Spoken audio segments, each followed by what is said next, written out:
motion for we've got 3 minutes, right? We got last month's meeting and 2 special meetings. Right.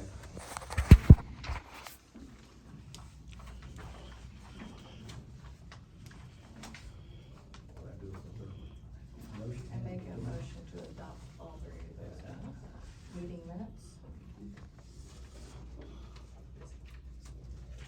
Do I have a second? Second.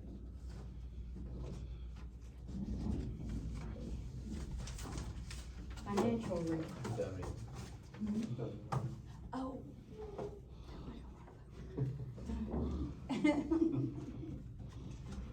Does everybody approve the minutes Aye. and the agenda? I didn't have voting on the agenda either. Aye. Aye. Oppose? Okay.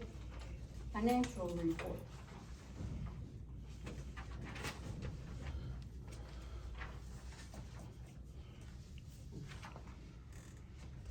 The only one I had a question on, that I posted out in the group real quick, was about the, training. I know we've got a training budget in there, I know Casey had requested, or, at least provided details on a training opportunity recently, didn't know where we're at with that. We can't register until August, Oh, so. okay, so it's we're- not Yeah, that's okay right. yet, Yeah. okay. But that was a FYI, get it out there so you guys could research it. That was through the National Parks and Recs, or the Indiana Parks and Recs. And that was like Fort Wayne, if I remember. Yeah, in November. I'll get, I'll send that, I can resend that email out and I'll put it on the agenda for next month if you guys want to. I'll do that. Unless there's any other, I don't know if you have other competing opportunities to go. That was like the most popular one. Okay, do I need to include the budget? No, it's on separate line item in new business. Oh, okay, never mind. Just, this. Financial report, do I have a motion to adopt that?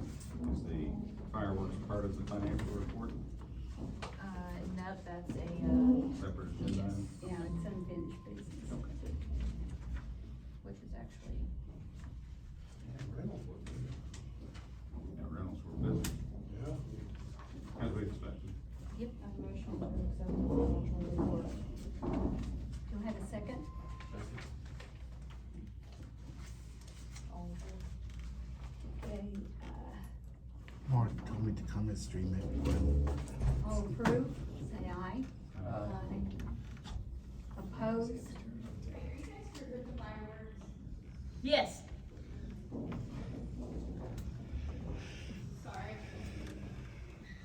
This is our motorcycle group that Oh, did the ride for us. do they need seats? You guys staying? You guys wanna stay? No, I just wanna drop off money if that's okay. Oh, yeah. Oh, we hate it when people I couldn't find, my, president didn't tell me we needed a cashier's check, but, there's $740 here. Thank you guys. You guys are welcome, thank you. Thank you, guys. You too. I'm familiar. You come in anytime. Okay, the collections. Do I have a motion to approve the collections? Or have you looked at them? I'll make a motion to approve the collections. Do I have a second? Yeah, second. All approve, say aye. Aye. Oppose? I'm curious, do we expect this to pretty much look like this through July and August, or? June's usually the biggest month with graduation, open houses, things like that. July's not too bad, but 4-H fairs kinda takes up a lot of the Smith building and stuff, and things like that. But, I mean, the rentals as far as the open shelters probably, and then our biggest month will be November because that's when we start next year's reservation. So it'll kind of probably, June's usually probably the highest, up next in November. So it looks like 6,000 for the month was Total intake? Good. Okay, do I have a motion to accept the claims? Motion. Second. Say aye. All approve? Aye. Opposed, no? Okay. Casey. Superintendent's report. Okay. This month, as far as the events, was a busy month. We started with our free fishing tournament. We had 21 kids, 18 adults enter, and they've caught a total of 144 fish. 143 of those were carp. No, I'm just kidding. There may be a little bit less than that, but it was a lot of carp. We're good, we don't want rid of them. They threw them back here. Oh, darn. The biggest one was, well, 31 inches? 31 inches. 31 inch carp. Yeah. Yeah. Not 60 inch. Crazy. The summer reading program we're hosting, for the light bulb literacy, formerly Set Apart, kicked off that following week. They have around 18 to 20 kids that are enrolled. They come out here 2 times a week, for help with their reading. They also get out in the park and they're learning about the different environments and the nature stuff out here. Plus they have some extra fun during their breaks, and they pick up trash and limbs, and they do some things for the park as well while they're out here. My weekend secretary was on vacation, so I worked the park office in her absence for a weekend. And then that following weekend was our second annual Bark in the Park.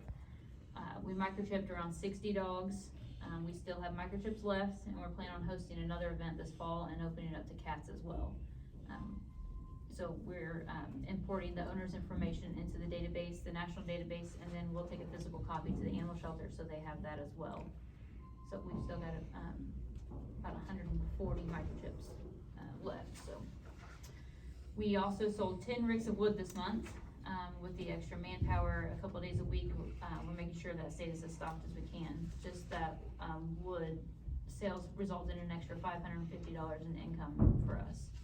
That's purely Facebook posting, campers coming out, getting it and stuff like that. So people buying up for winter. So it's been really awesome. We added the large stones to the playground back behind the Shively too, as you're going back to the shelter house, to prevent cars from pulling up to the playground equipment. We had some issues with that, so those big stone rocks look really nice, and keeps the kids a little safer from cars to be pulling up there. The guys cleaned up 2 large fallen limbs that came out of the trees, and then they cleaned around the drains and dug out the dirt that was falling in around 3 of the drains. We mulched around Smith Building with mulch that was donated from Walmart. I think they picked up 3 skids of mulch. Walmart had busted bags that they sent out to us. We went and picked it up for it. And so we had some of that stuff. So it didn't cost us anything.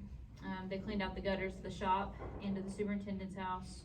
They repaired the garage, or the barn sliding door. Poured new concrete on the stone bridge that's leading from the old playground, from the State Road 3 pull-off, where it was cracked and there was a hole along the side. We put gravel in last year and that gravel wasn't staying, so they poured all new concrete on there and leveled it off, so now it's all flat, level, really nice. And then on the second stone bridge, just north of that, we replaced or put gravel on top of that. That one wasn't as bad, but it would have been too much concrete because it was super unlevel. So we placed gravel on that bridge. So now it's safe and easily non-tripping hazards in there. And then with the leftover gravel that they got, we bought from Pritchett's, they filled some holes in the shop and some pull-off areas throughout the park, just to kind of level off some of the big deep ones.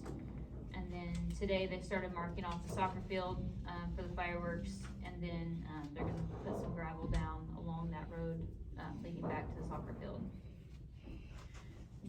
Last year we had a busted water pipe, water line at the 4-H barns, and Gary replaced those today, or this last week. So now all of our lines in the 4-H barns are ready to go.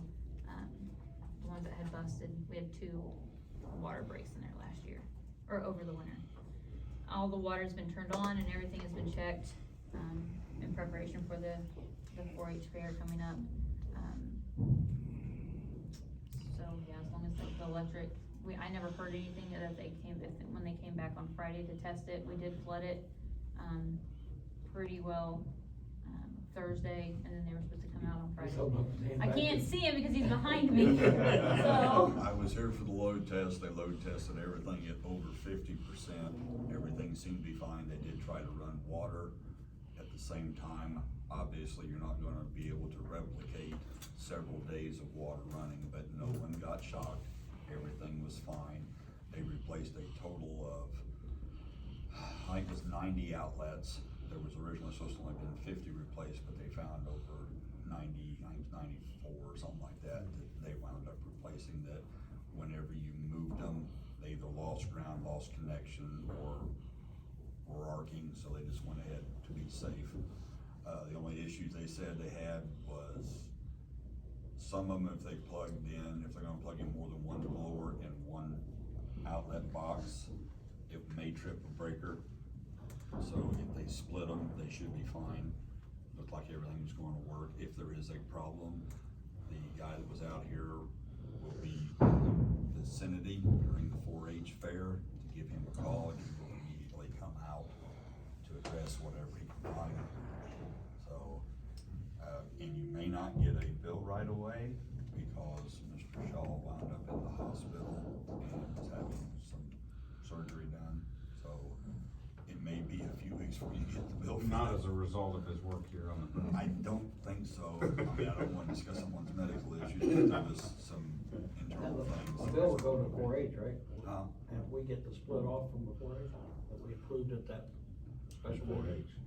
No, we get the bill, Yeah, the we 4-H get the covered bill. the initial 400, yeah, they paid And the then they initial, cover the rest. Park was gonna cover the balance. up to 2,500. Yeah, and But if there's, yeah, But with hopefully it's supposed to be lower than that, hopefully. Okay, so the additional outlets didn't cost. I'm not gonna speak out of turn, cause I don't know, I Yeah. assume not, but I'm not speaking out of turn here, cause I don't know. I just came out here to watch to make sure everything was okay, and they checked the rabbit barn and everything, and they moved some grounds, redid some things. There is another issue that the park is going to have to address, the pole right out here beside the building, they brought me out and checked it, there was bare wires up the side of it. this one here beside the Smith building? Yeah, right here at the The top of one the hill. we looked at, right? JR But showed is that it to you. ours or is that? It's yours. The bad thing is, it's buried in conduit from the box out here, but there's no breaker on anything that hits that pole, it's wired direct. And nobody knows why it was done that way, but, it obviously was professionally done by somebody because it's been buried in conduit from the box to the pole, but it should have been ran in the breaker box that's beside it instead of direct from the box itself. So you might wanna, he's gonna rig up an estimate to figure out what it would take to fix all that and redo all the bare wires on that pole. Cause there's a bunch of wires that are just hanging there that aren't hooked to anything. Up by the light. Yeah. And he'll even give you an estimate on replacing those lights with LEDs to save you guys money on your electric.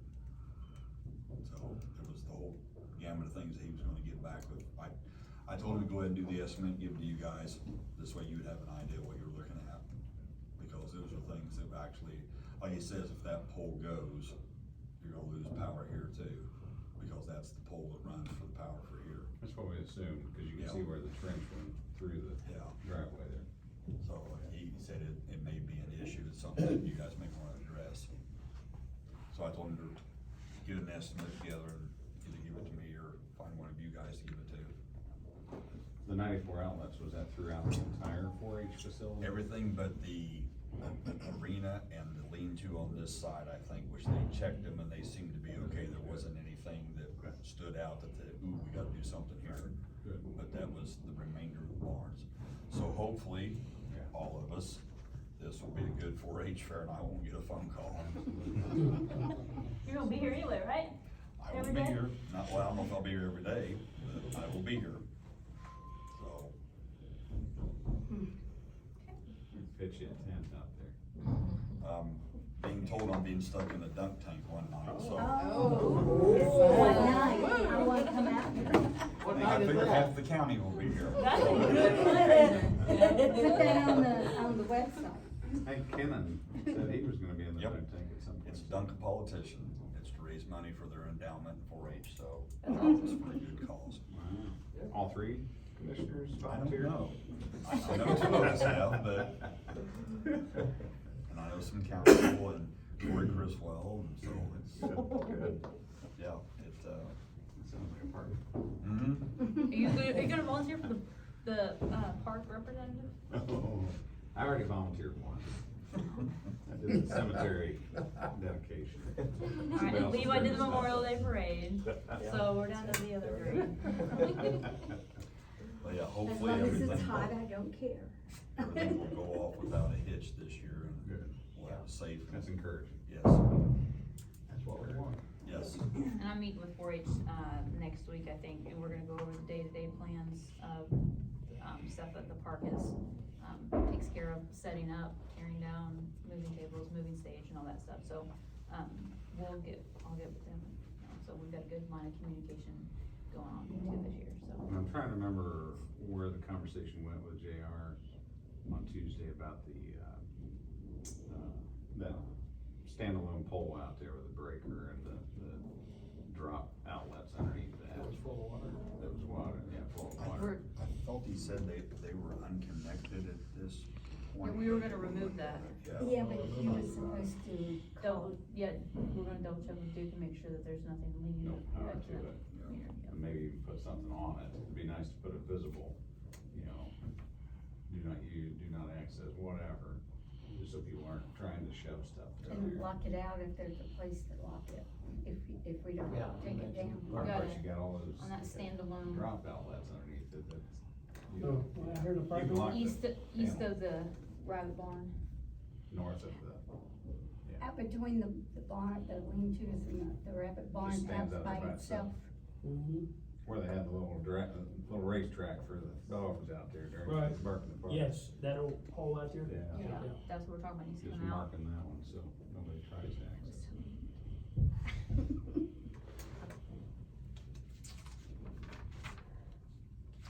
That's all I have on that, the fireworks and stuff is on, later on down here, so. That's it. Okay, what about anything on the expo? Or Friends of Park? Somebody from the expo. Steve? I was told by JR that on the Sanders shelter, Mhm. you guys are waiting on a contract? Or wanna make a contract with the Expo on that, is that, did I get the right information or not? So we weren't tracking that. There were, well, Rita and myself attended one of the Expo board meetings. I think you were there that time. That's been a few months ago. Yeah. And they voted, during the course of that Expo board to come to us, with a, request to put the shelter on Memorial Park Oh, property, okay. north of 100 North. And then when, Ms. Chapman was here that following meeting, we asked her about that. And she said that they were gonna roll that into a bigger request, which made it sound like, one, it was getting more complicated, but two, that there was some negotiating within the Expo board. So nobody has come to us with anything since that. That's the last we've seen. Does that Okay, that sound? clarifies Okay. that, thank you. And the Friends of the Park haven't had meetings for the last 2 months, right? Yeah. So, they will be here, they'll have the shop open on the 4th. And then they was here on the, park, at the park. They have t-shirts for sale as well, if they're raising money and they're opening their membership back up to Yeah. bring some more people in. Do they have another scheduled meeting? It's usually the second Thursday, or, the second Thursday? Mhm. Second Thursday of the month, at 6:30. They haven't met the last couple months. No, Do they you know if haven't. They're going to attend. They haven't said, it was just a month by month, they couldn't get so many members there, so they decided to just skip a month. I think So- I just run out of. Everybody right. Are you able to I got some more. confirm and let us know? Sure. So we don't start Here you go. showing up. I'll hold that one away. 6:30 each month, what time? 6:30 in here. And if they have it, it'll be the July 13th.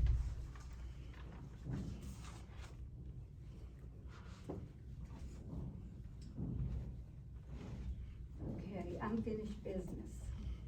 Disc golf update. Well, they were supposed to be here, so,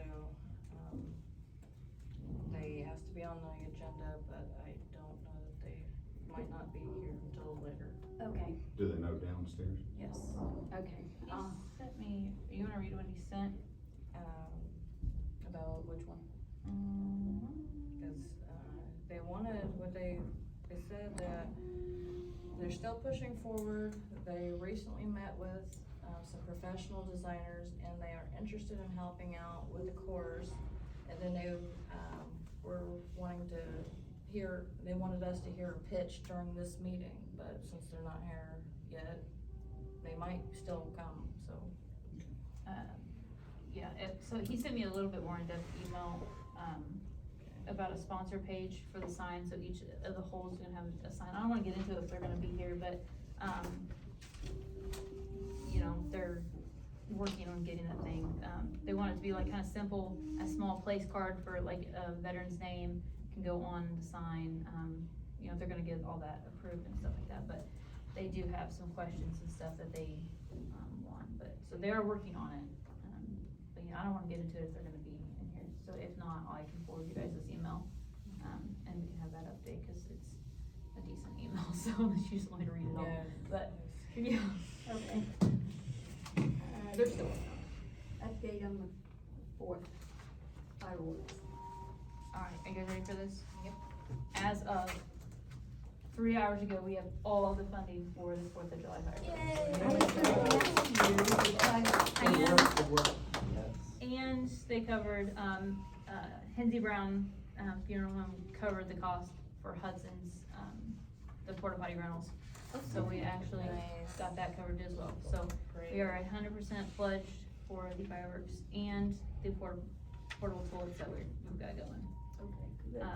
The money that we just got for this, and the money that we get the day of at the gates, will go right back into the firework fund and be for next year like we did last year, so, anything else that we raise with the fireworks stuff will be put into that fund. Was you here when she brought it in?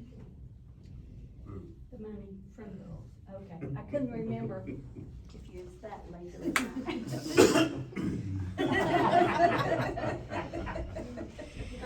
So just kinda recap that day, the highway department's gonna be dropping the barrels for us to put along State Road 3, block the traffic off.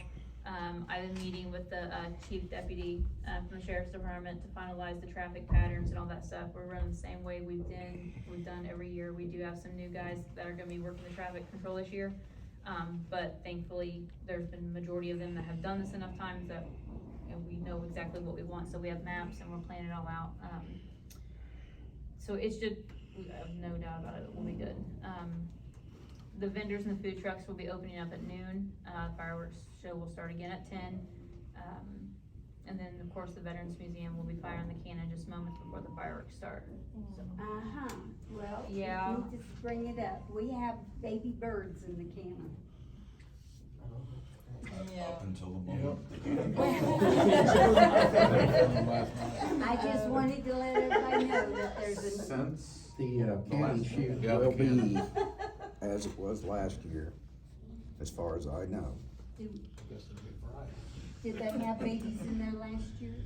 No.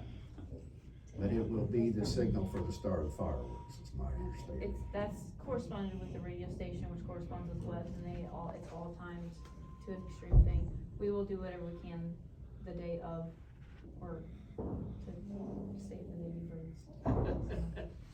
That's your job. What kind of birds are they? We don't know. They're at the very bottom. They're at the very bottom of the cannon. They're all the way down in there. I mean, you At the could probably reach. grab like with grabbers and maybe pull them up the nest.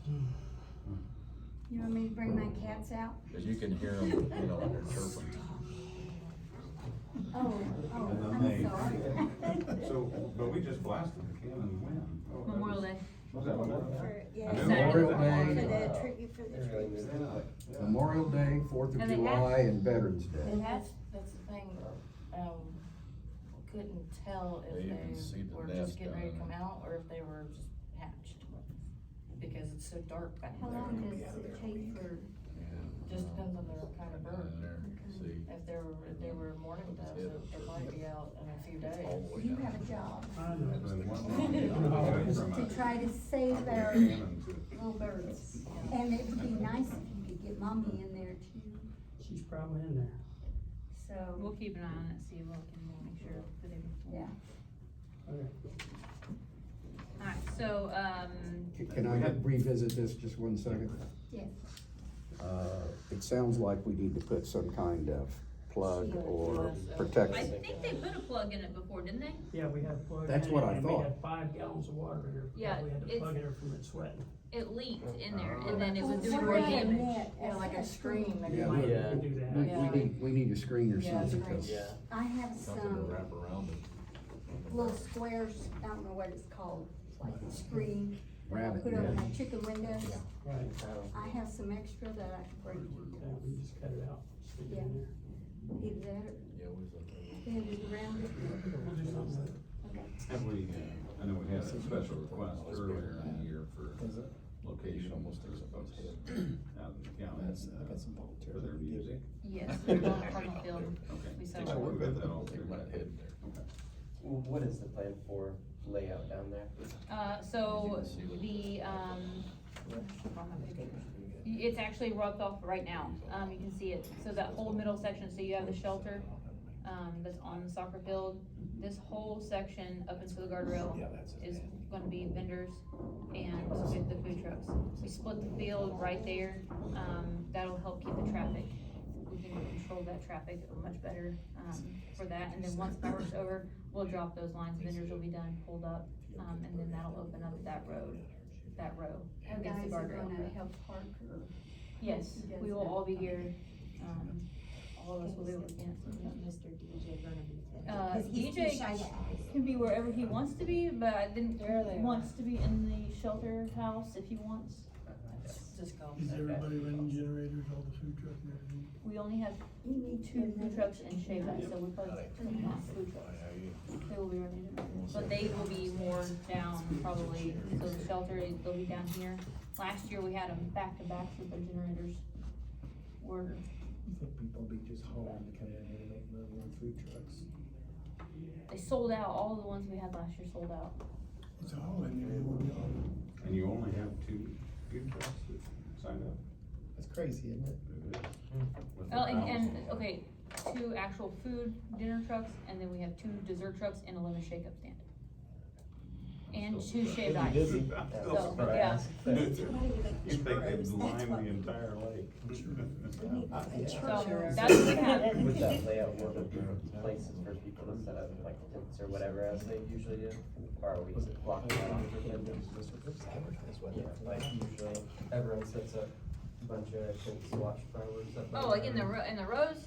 Oh, yeah, so we're Okay, only, so there's we're no only regular sectioning off section. the, like the width of that shelter. Right, okay. So, like, Makes where sense. that shelter is, this way, I've only got about 20 vendors, I think, as of right now. We don't wanna go crazy, but, and then our food trucks will be through here, and then, yeah, we'll still line the road, so like the soccer, should probably map. The road that goes back through there, we've got, they'll come in this way, we have a row coming out behind that shelter, and they'll come out that way. Then they can turn in here, and then go this way. We'll keep our roads open, we can get EMS or any kinda, whatever we need.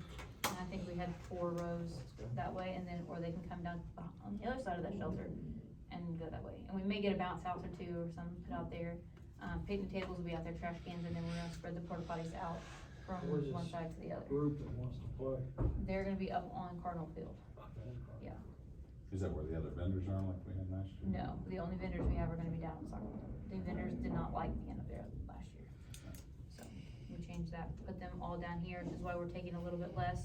We also upped the price, and to take less, so we're still making it. Okay. So, we may add a couple more food trucks, but again, that's kinda,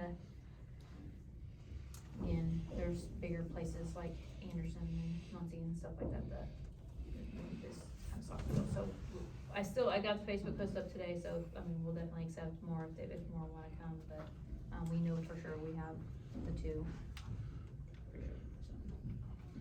Do you need any other support? You good, personnel?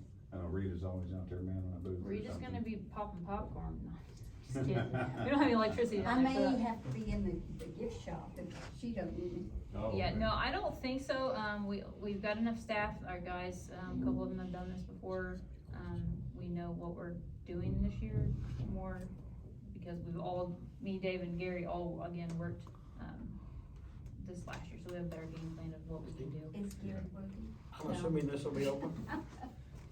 You're assuming what, the museum? Yeah. Yeah, If you somewhere need- around 9 or If you 10. need help. Probably 9 or 10 in the morning till the cannon's fired, or right before the cannon's fired. 10 o'clock?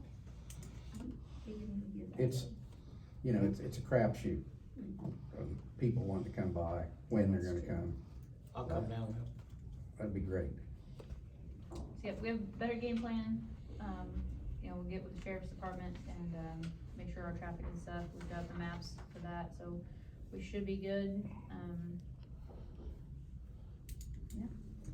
Okay, the disc golf guy. Hi, how you doing? I am currently working on getting,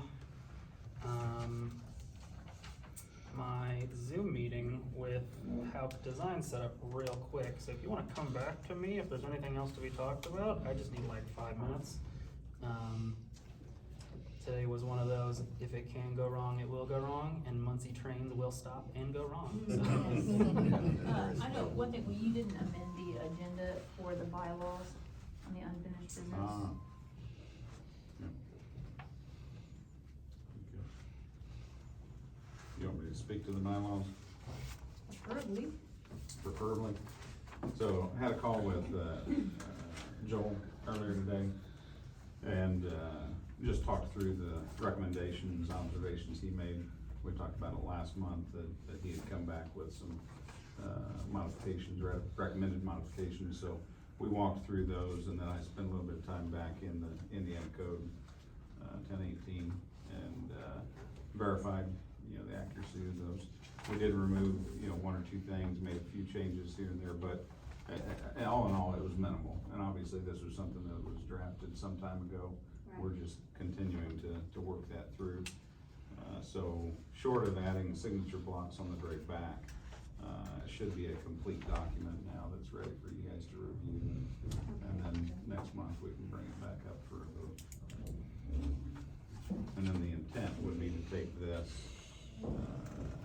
once signed and approved by everybody, and then we go on to the code of conduct, which sounds like there's a Henry County employee handbook code of conduct, so it's just a matter of. Do you have a copy of it? Don't you have it up there? I can pull it and send No, it I have out, a lot you of guys can things up there, review that's it. not one of them.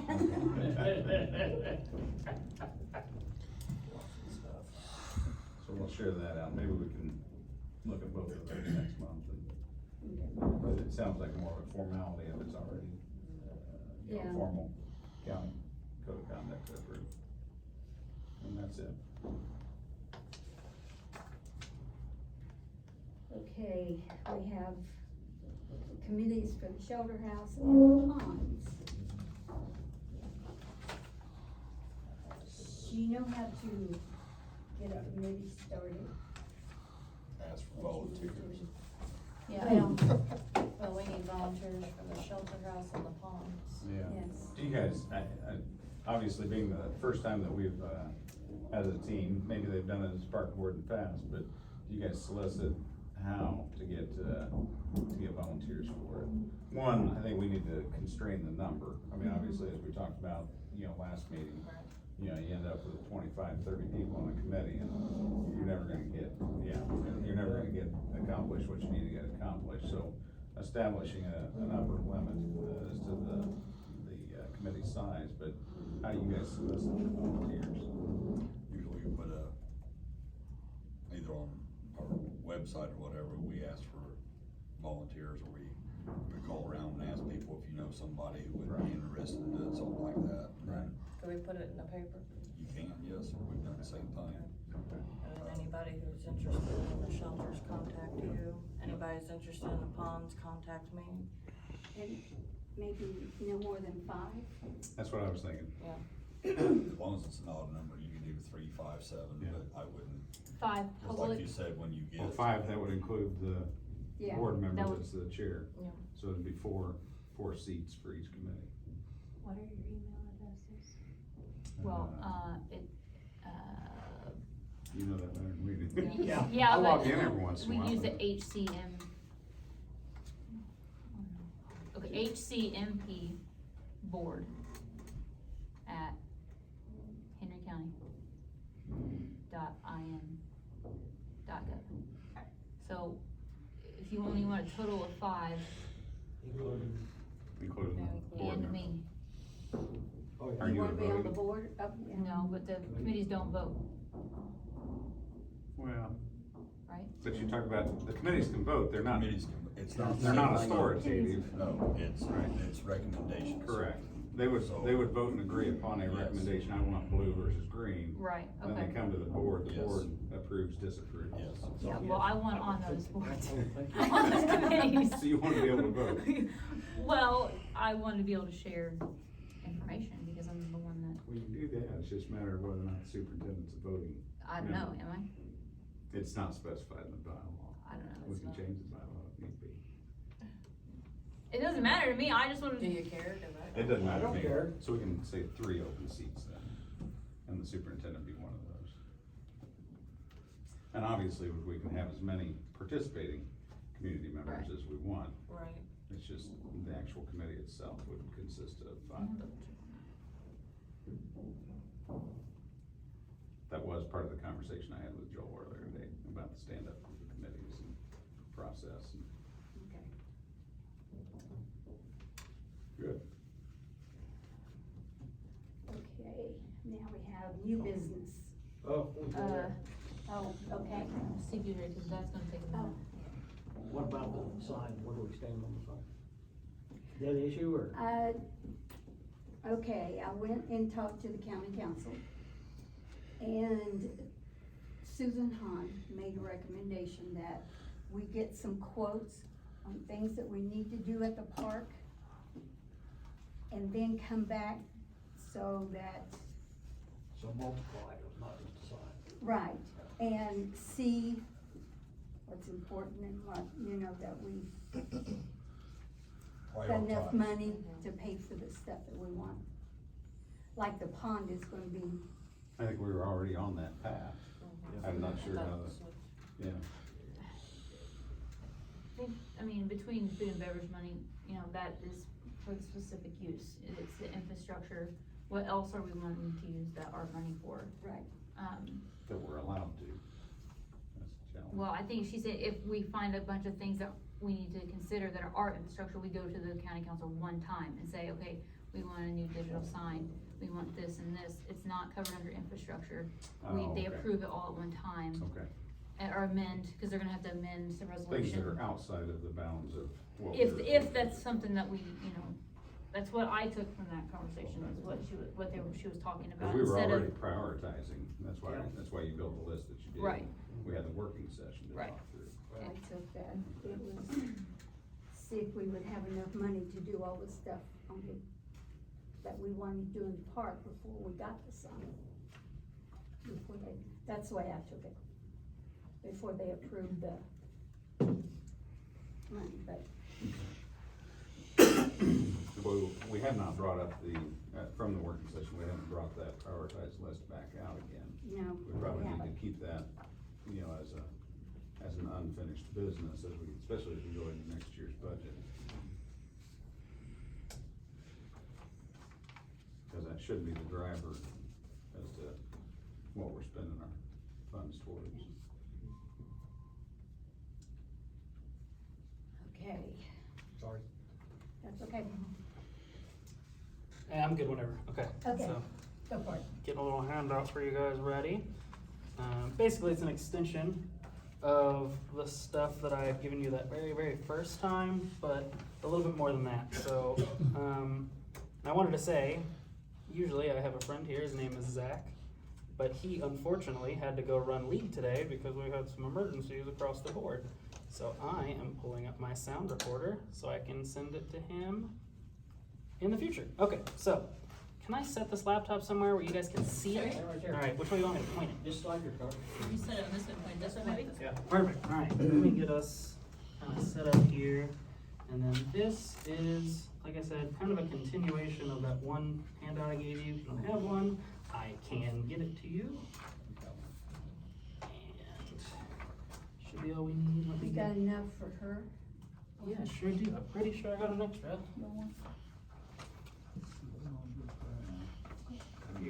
I don't know if you saw that first page. All right, so let me make sure they're working first before I get started so they can kind of hear my introduction to them. Can you guys hear us okay? Put the screen down a little bit, Chris. There you go. How's that? There you go. Okay. Well, I'll get the introduction started. So, basically, hi, my name's Chris. Usually I have a friend here named Zach. I'm a part of the Muncie Area Disc Golf Club. Basically, we've been really busy scouting the course since, what was it, November, our first meeting, and then we kind of had to repitch it because of a little board change in December, I think it might have been. Anyways, we've been walking the course a lot, and the more we look at it, the more we see the potential in what it could be as far as a disc golf course. So that's kind of what leads me to here. Long story short, I took a vacation to Florida and played disc golf courses on the way there and on the way back because it was more cost efficient than flying and it sounded like more fun. And I played W.R. Jackson, which is the #1 course in Georgia across like 3 different stats. And it was, it's part of the Disc Golf Pro Tour. It is a high, crazy, advanced level course. It's amazing. But in all of those months of also me traveling and looking into more of what I could be doing as a course designer, I was looking at classes and so was Zach and yada yada. But we came across Haupt Designs. So the week after I got back from Florida, Dee reached out to me and she was wildly excited, and it just happened to be that they designed W.R. Jackson. I keep trying to call it Andrew Jackson. I don't know why. It's W.R. Jackson, of course, head of the IDGC. Anyways, they reached out to me, and she's been more than helpful, even up to this point of like resources and all that kind of good stuff. So I'll get to those images in just a second. So basically, Haupt Designs, they have 4 of the top 25 courses in the world, the #1 course in like 5 states, and the #2 course in Canada, which Canada has a lot of courses. But after basically talking, like Zach and I kind of talking it over, and also I've been going back and forth with Dee and John, we feel like this would be the best use of design work. Getting a professional involved. Obviously, I've designed and helped install courses, but not near to the caliber of where they are at. And I'll just go ahead and explain those last 2, or the last page to you. So the top 2, obviously, that's kind of our rough design, and I sent that to you guys. The top right is kind of just, okay, it's 63 acres of land that could be used for the disc golf course. This was after walking it all with you guys and kind of going back and forth on what we could and couldn't use, back and forth, all of that. And then the bottom is actually a picture from W.R. Jackson, which they designed, because I know some of us here wasn't sure what a fairway in disc golf looks like, so this is kind of what a wooded fairway can look like. As you can tell, not wildly intrusive onto the wildlife and all of that good stuff. And then, as you can see, that top right picture was 63 acres. I'm using air quotes here because I know not all of it's quite usable. There's a road that runs through the middle of it. I'm not crazy and trying to get a road involved. But, and then I just wanted to kind of show the course that we run is 26 acres, and that's kind of pure acres. That's what this is. That's Carl Scott, which is a top 10 course in the state. Muncie Area Disc Golf Club runs that, and we maintain it. I spent 3 hours with a chainsaw on it earlier this morning, so we do a lot of work out there. I was taking out invasive species. Plants, I should probably specify on that. But yeah, so we run that, and that's where, like I said, we've been walking back and forth. I've seen some of you while I've been out here walking the course, park. I keep calling it course, because that's where my brain is stuck. But that's kind of where I wanted to get Hauck Design involved, in helping us get the best possible course out of what the park can offer, especially as far as terrain. With little work, this could very easily be a top 3 course in the state, and that's if just anybody did it. So that's why I want to get Hauck involved, because I'm pretty confident we could be competing for the #1 course if we got them involved. Dee, I will happily turn it over to you from here. Great, hi everyone, good evening. I'd love to know who I'm speaking with. If you wouldn't mind introducing yourself, and we can have a better conversation. Oh, I guess I'll start. Hi, I'm Casey Richards. I'm the park superintendent. Hi Casey, nice to meet you. Nice to meet you. Hi, I'm September Clark. I'm the vice president of the board. Did you say September Clark? Yes. That's a lovely name. Thank you.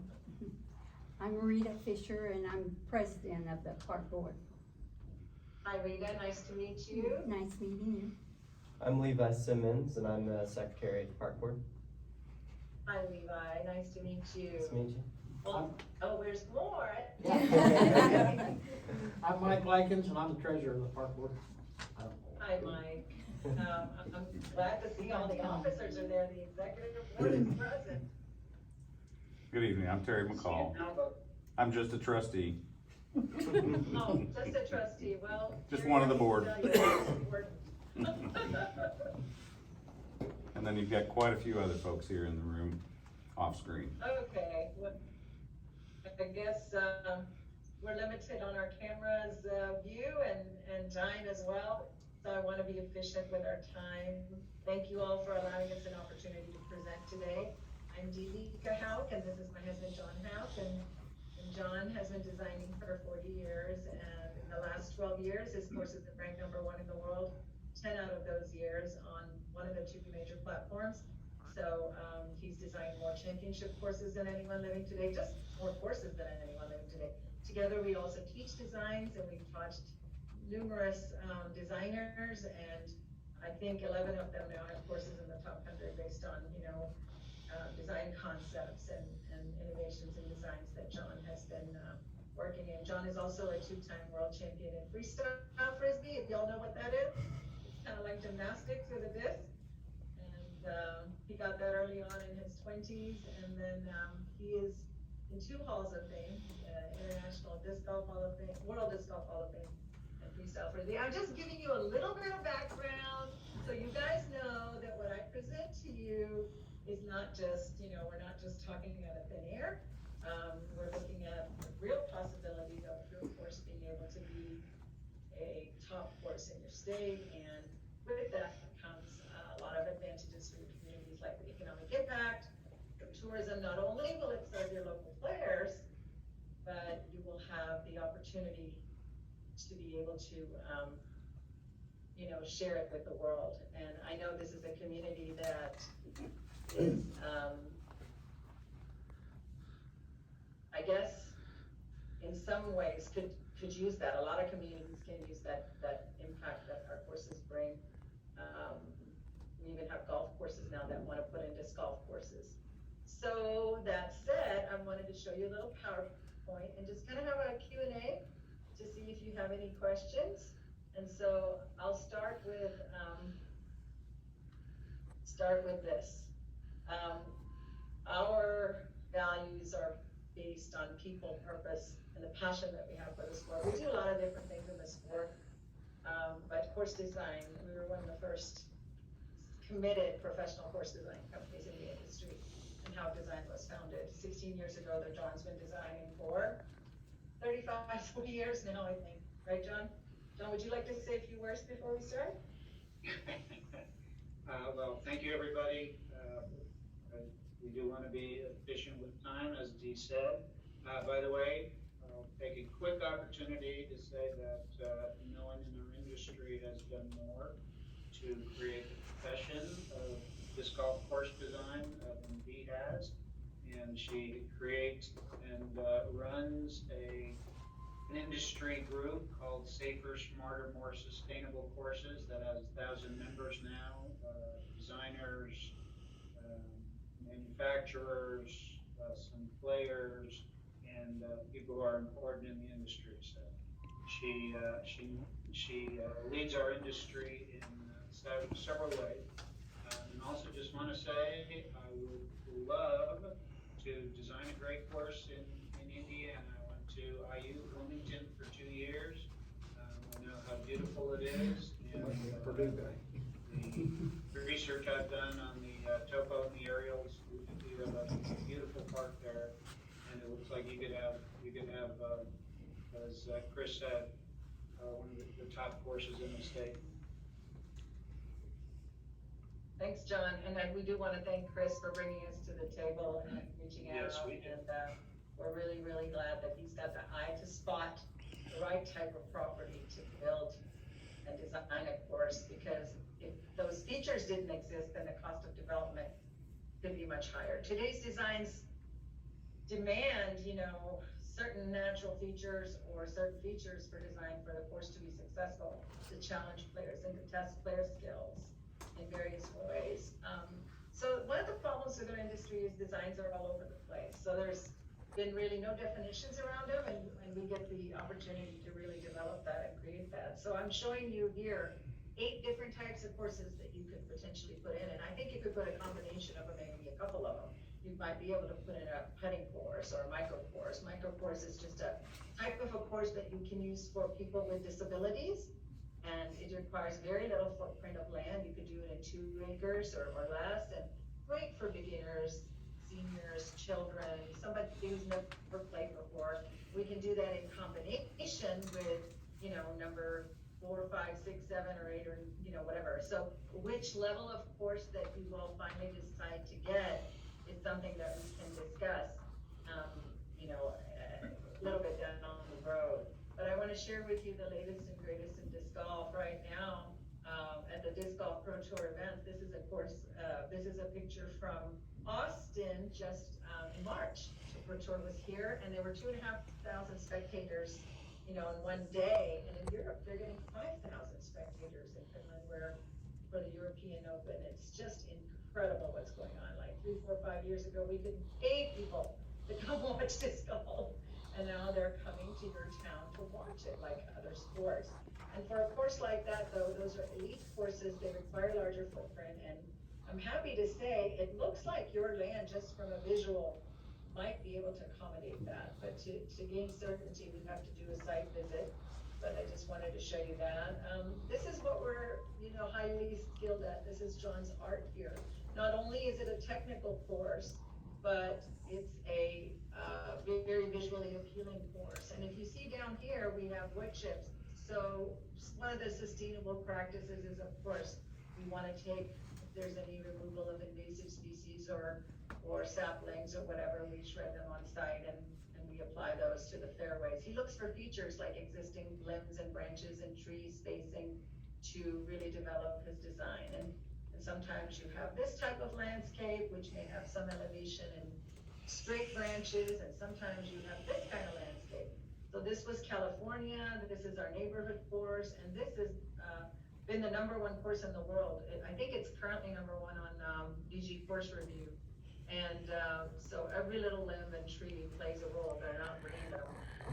This was actually, this is the #1 course in Canada, and this is Hillcrest Farms, where they have the Canadian Nationals Championships. And this is just a course in Texas. This one is in a cypress grove in Louisiana, and this is the #1 course there. Just trying to give you some visuals, and this case, they did plant the grass. It's not turf by any means. It's just they threw some native seeds, but none of these grass were planted. This is just what's filled in after you bush hog it and, give it a year or so, it just grows in.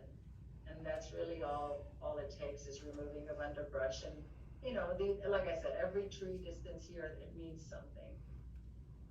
This is again Columbia, Missouri, and they made a creek crossing, and again, that's more sustainability Now, this course, this was the #1 hole in the world for many years. It debuted at #1 as hole 7. It was like the first big island hole, and not a small island. It's over 125 feet. So anyway, does this kind of give you a better idea of design, or did you guys already know? Nope. I don't. No. Okay, well, I'm gonna share some data with you now.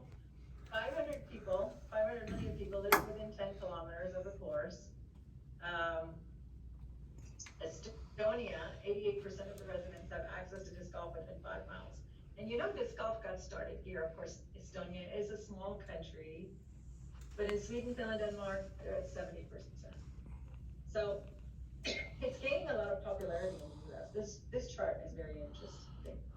Can y'all see this? This bottom color here was 2016, 2017, 2018, 2019, and look what happened in 2020. The sport has been having double-digit growth, I want to say, as long as I've been here in this industry, which is almost 17, 18 years. I could be wrong by a few years, maybe kicked off 16 years ago, not 18, but the point is, it is growing like crazy. And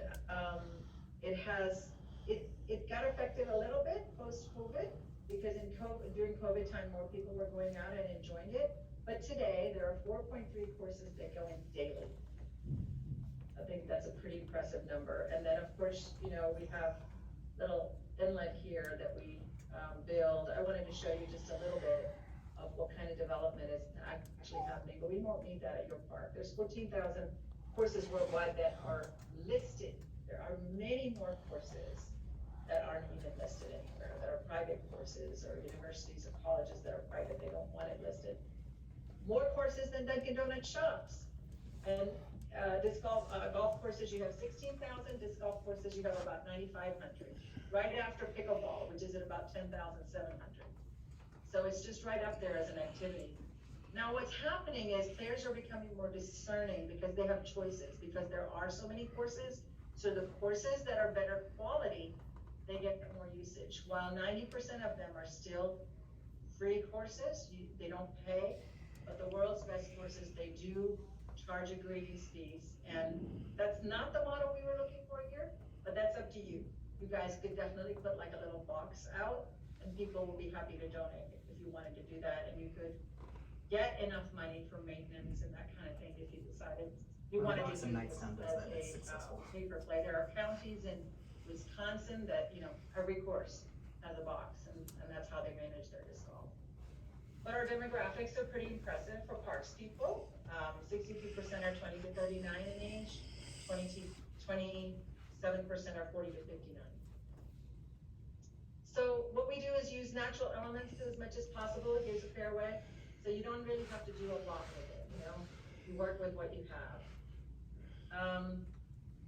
This is just some of our design distinctions, more John's stuff, but dedicated disc golfers, they play at least once a week. Hardcore disc golfers play over 100 rounds a year. So is there anybody there from tourism department or convention and visitors bureau at this meeting? No. Nope. Okay, are you guys interested in learning about economic impact or anything? Sure. We've got a county commissioner here, he'd like to hear about it. Okay, disc golf does bring back, in some communities, millions of dollars. It just depends on the size of your community and the quality, of course, and what events you can draw in. But the interesting thing about it is there's a crossover between golf and disc golf that's pretty significant.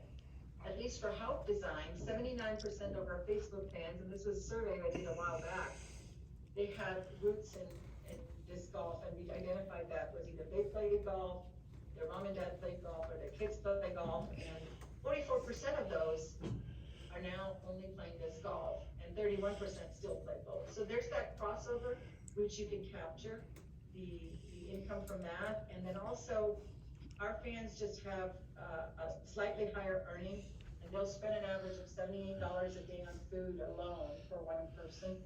And they'll seek out premier designs, and they take vacations 2 or 3 times a year. They'll stay in hotels, 150 to 400 a night, and the age is between 30 and 59. So I just wanted to share that with you real quickly. And you know, if you have like a Pro Tour event, and you're going to have thousands of spectators that are going to come to your town. So it's like any other sport, you know, it's becoming more like, you know, if you had a softball tournament or something like that. Do you guys have any comments, questions? Not so far. One question I would Okay. have, just in, I'll just zip through it. with regards to, impact to the areas that these golf courses are built. That was, not that it's my concern, but a concern of the community is the potential risk or impact to the natural fauna, whatever you wanna, refer to, you know, within the park itself. What's been your observation since you've been doing this for several years? Yeah, well, John's been in Negative it 40 years, more than me. How would you John, wanna quantify take that? Well, it's one of the big changes in our industry the last few years is the emphasis on sustainability. And I guess I can Sustainability of what? clarify, I'm pretty, sorry, go ahead. Sustainability of what, when you say that, when you use that term? Well, of the whole environment of the park. Okay.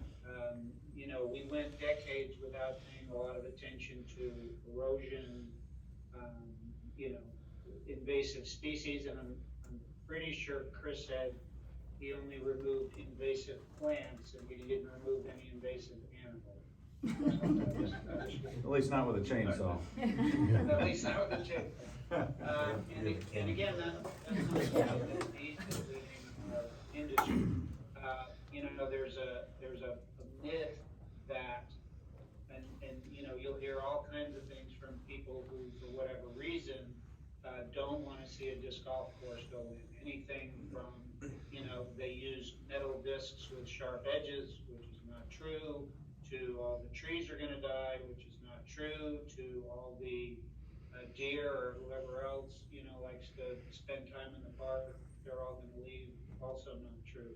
So, and there's a myth that we just like to clear cut to make fairways, and that's absolutely not true. We love trees and we need trees to create the challenges, right? If you look at a golf course, typically whatever trees they have will be along the edges of the fairways. With us, we use the trees in the middle of the fairways so that people can throw around them, between them, sometimes under, sometimes over.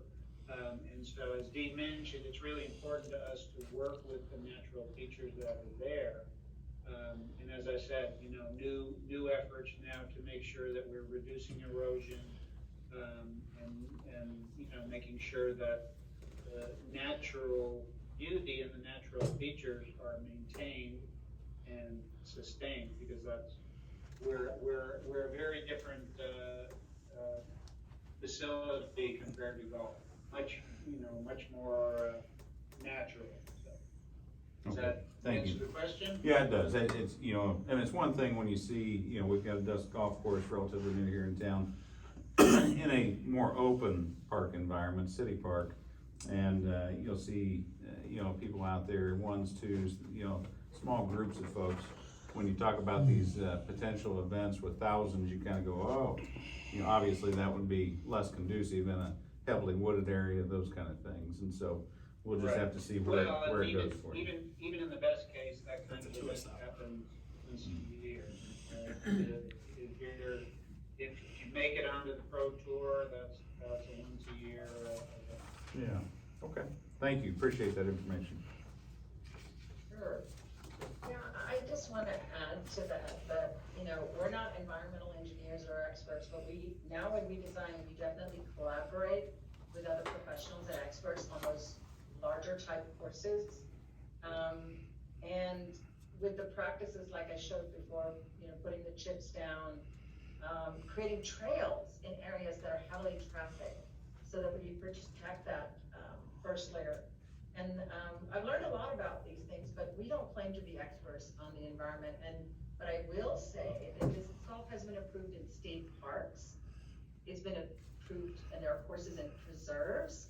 And in the state of Massachusetts alone, on our course in Nantucket, it passed through 8 or 10 different government entities and even like an endangered species moth habitat. And so because we've been designing so long, we've had success with different environmental groups that disc golf has been approved for various types of habitat and environments. I'll gladly say it since you guys don't want to say it. Disc golf was started by hippies, and we're just going to keep going with that. So. Yeah, and it's come a long way too, though, right? As far as professionalism and as far as, it started out, yeah, it absolutely did. And John will vouch for it in the 70s. I played Frisbee and I played Ultimate Frisbee in the 70s, so you're definitely right about that. The spirit of the sport is still very environmentally conscious. So one of the things that we do, you can see in this slide, is we create trails to work harmoniously with the fairways on the side. So not only are you getting the course, you're getting trails that are additional trails for dog walkers or joggers or walkers, and those are what are used rather than walking on fairways when there are events. So we kind of direct this. So if you did, let's say, want a top tier course, that's not something we could do right away in a year. Projects like that take a longer time and they take a lot more funding. And so, but I just was sharing with you, different kinds of courses that are possible. And we also create other spaces in that 60 acres. We'll create picnic areas. We would create cutting games, to kind of promote the course. That's a very different kind of project. I think if you wanted to go that route, we would probably have more discussions about that. And we have to do a site visit and really see if that's even feasible. But you could definitely host a recreational slash tournament level course, and that wouldn't be any issue. But so in the past, this is what fairways looked like, right? They just had a little narrow strip, and the only thing you're really testing for is distance. And that got boring. Designs have come really far. And John is the one who's really leading the pack, innovating this type of design concepts, where he's giving players options off the tee. That's another way that you can also create sustainability, because now the compaction is, sort of split up. Then there's other ways you can have multiple basket locations. So there's methodology to how to address certain environmental issues within the design itself.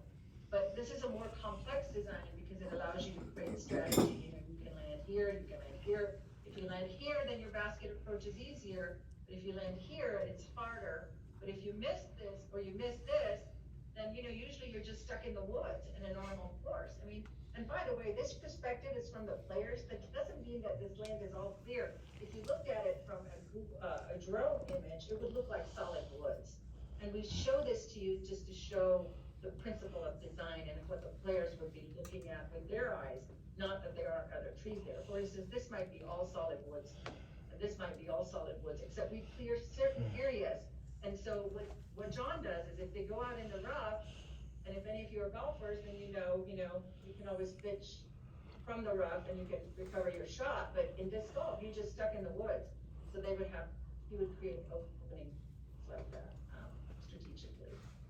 And again, like I said, when you look from the top, you would just see solid woods. This is just showing you, I'm not going to get into design concepts very much, but just showing you how complex and rich course design has become. There are very, very complex design strategies and things, especially on courses where you want to test player skills. I'll pause there, I think, and see if you guys have any questions on design. Okay. The other thing that's important is like places of gatherings, entrance area, because you're in a park, you probably have that. So one of the things we would do is if we did a site inspection, is we try to find a right place where you want to start the course and end the course. And let's see, these are some of the things that are done for sustainability. Again, these require bigger budgets, depends on what your goals are. We can create a course without any of these features, but I just wanted to show you the #1 course in the world. There was a side of a hill, and how do you protect the environment, on a slope from erosion, so they build these tiers. This is the city of Columbia, Missouri, and so now players can land on these spots and aim for this versus just anywhere on the hill on a slope. You don't have large slopes, and the great thing about your property is that you have just the right angles, at least from photographs, from what we can see. So this is kind of a design of a T-pad, which in our opinion, is not necessarily a great T-pad design. Players like to run in longer distance. This stuff is really kind of difficult on your feet. We would rather do something like this. Again, compact crushed stone, like a trail around it, make it level and smooth. Not very expensive to do, but it's something players appreciate. T-pads for a longest hole, you know, really long par 5 hole might be 15 feet, generally 12 feet on a professional type course. This one is another hole with just throwing down from a hilltop. But then you have your grand openings. This is of course in our neighborhood in Texas, and this is a grand opening in California, of course. This is the #1 course in Georgia. Maybe not. Is Hobbs Farm still #1? It might be #2. Your other course might be #1 now. I don't know. But anyway, that's kind of it. You can see open fairways also. So we do a variety of fairways. There's no right or wrong. It's just as much variety as you can give the players and skills. For anybody interested in number of rounds, Zilber Park in Austin, Texas gets a projected 115,000 rounds a year. It's a short course. It was John's first design. And so, you know, designs have come a long way. Player skills much greater now just in the last couple of years. So that number keeps moving. Discs are throwing very differently. Now they make this, they used to make this F-shaped curve, and now they come back. And so it's more complex to design a great course than it used to be, at least for us. You know, it's kind of like the more you know, the less you know, right? So we always feel like there's so much that goes into it. Rockwall, Texas, it's about 80,000. It's not uncommon to get anywhere from 30, 40,000 rounds to 70, 80,000 rounds. And in Indiana, you're in the top 20 states as far as, you know, number of courses, number of players. Texas is #1, I'm sorry. It's a big state. So we just have more land. John's designed at least 60 courses in Texas alone. He's designed over 130 plus courses, solo designed, and consulted on another 150 or so. And now we've also designing 4 provinces in Canada as well. But you know, you were talking about revenue and tourism earlier, and you guys are all familiar with Heads and Beds, and you know, with our brand, you have a lot of tourism if that's something you're interested in. And you know, it doesn't have to be the top tier course to get that. You can get that from, you know, a recreational tournament course, just with the name on it. It will just draw people, daily tourism, and you could host, you know, regional tournaments. You don't have to go for the, it's hard to get on the Pro Tour. It's very difficult to get on the Pro Tour, even if you are close to an elite tour. Not to say it can't happen, but it's easier for us to design courses where you can have A tier, B tier, C tier, PGA tournament, more regional tournaments.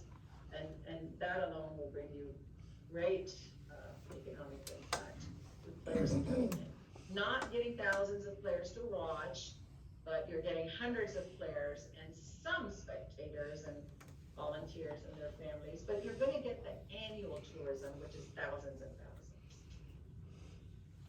Which we've shown we already get from Yorktown. Really all I have. I'm open for Q&A, and so is John. So this is your pitch. A little bit, yeah.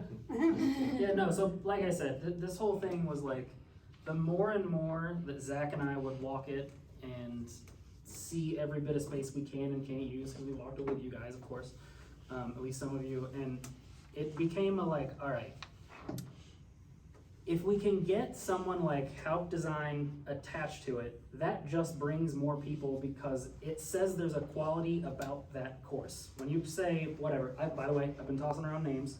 The name I've been tossing around is Veterans Memorial Disc Golf Course, because Memorial Disc Golf Course is already taken by one of the biggest courses in California, so I had to modify it a little bit. But so if you can get Veterans Memorial Disc Golf Course by Haupt Designs, that standard is already set that, oh, it's good and worth going to. And beyond like, oh, it was just designed by 5 or 6 people in the local area, right? So that's kind of why I'm leaning more towards this. Not just like, I can probably build a pretty good course. I have no problem saying that, and I'm not tooting my own horn. But it then becomes okay, am I doing a disservice of 20 years of trying to get a disc golf course over here by just me doing it, right? So that's why I wanted to get Houck involved. Okay, but, Yes, ma'am. If you, the funding, I mean, yeah, that's, So, do you wanna talk about, did you wanna bring up funding, How much a whole? Dee? yeah, sure. So the club has resources that they wanna donate towards our design fees. I think the Parks Department, they could buy the baskets and the signs, you know, the equipment. And then, if there was any possibility of the Parks Department to contribute towards the design budget as well, that would be great.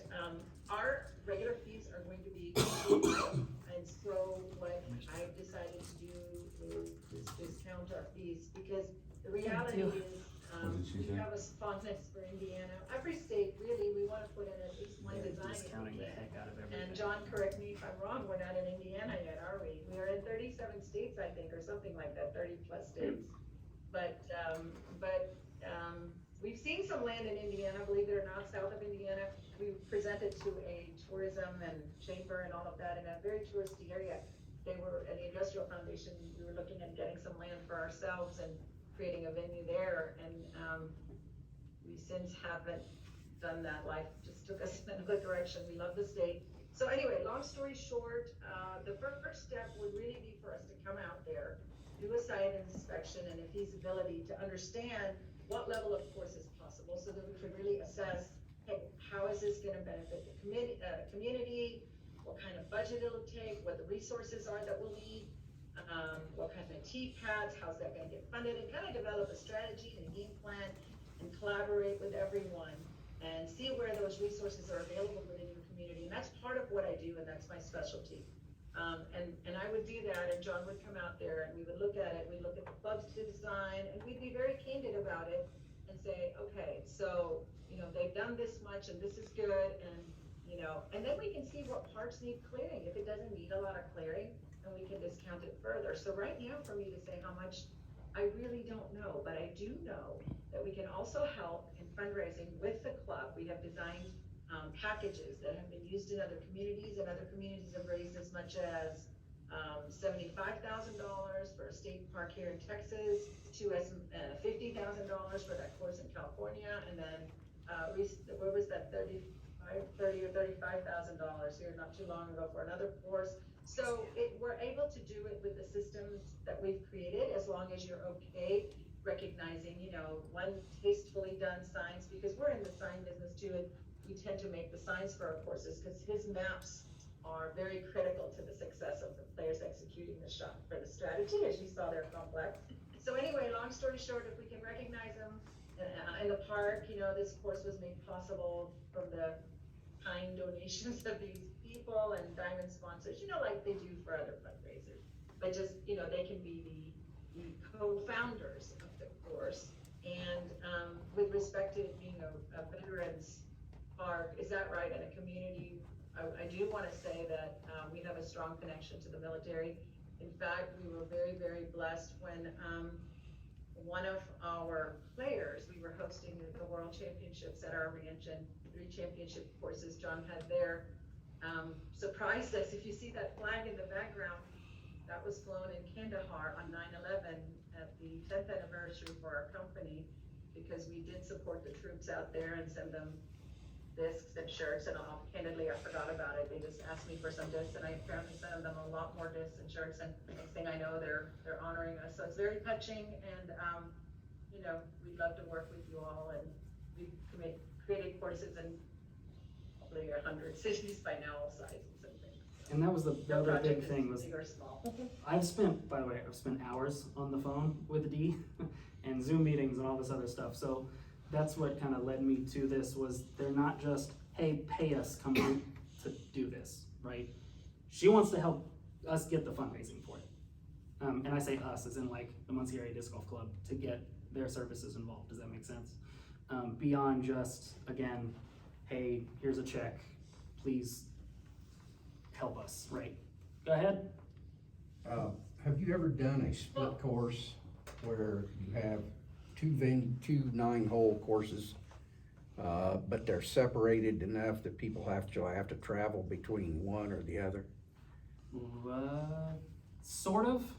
It's not quite as popular. I know you're talking about like golf. It's not quite as big in disc golf because like what you need 70 acres probably to put a real golf course in, and then like Yorktown is on here, like it becomes. What I'm referring to is we have the memorial Of course. over here. Yep. Then across the road, we have another piece of property, okay?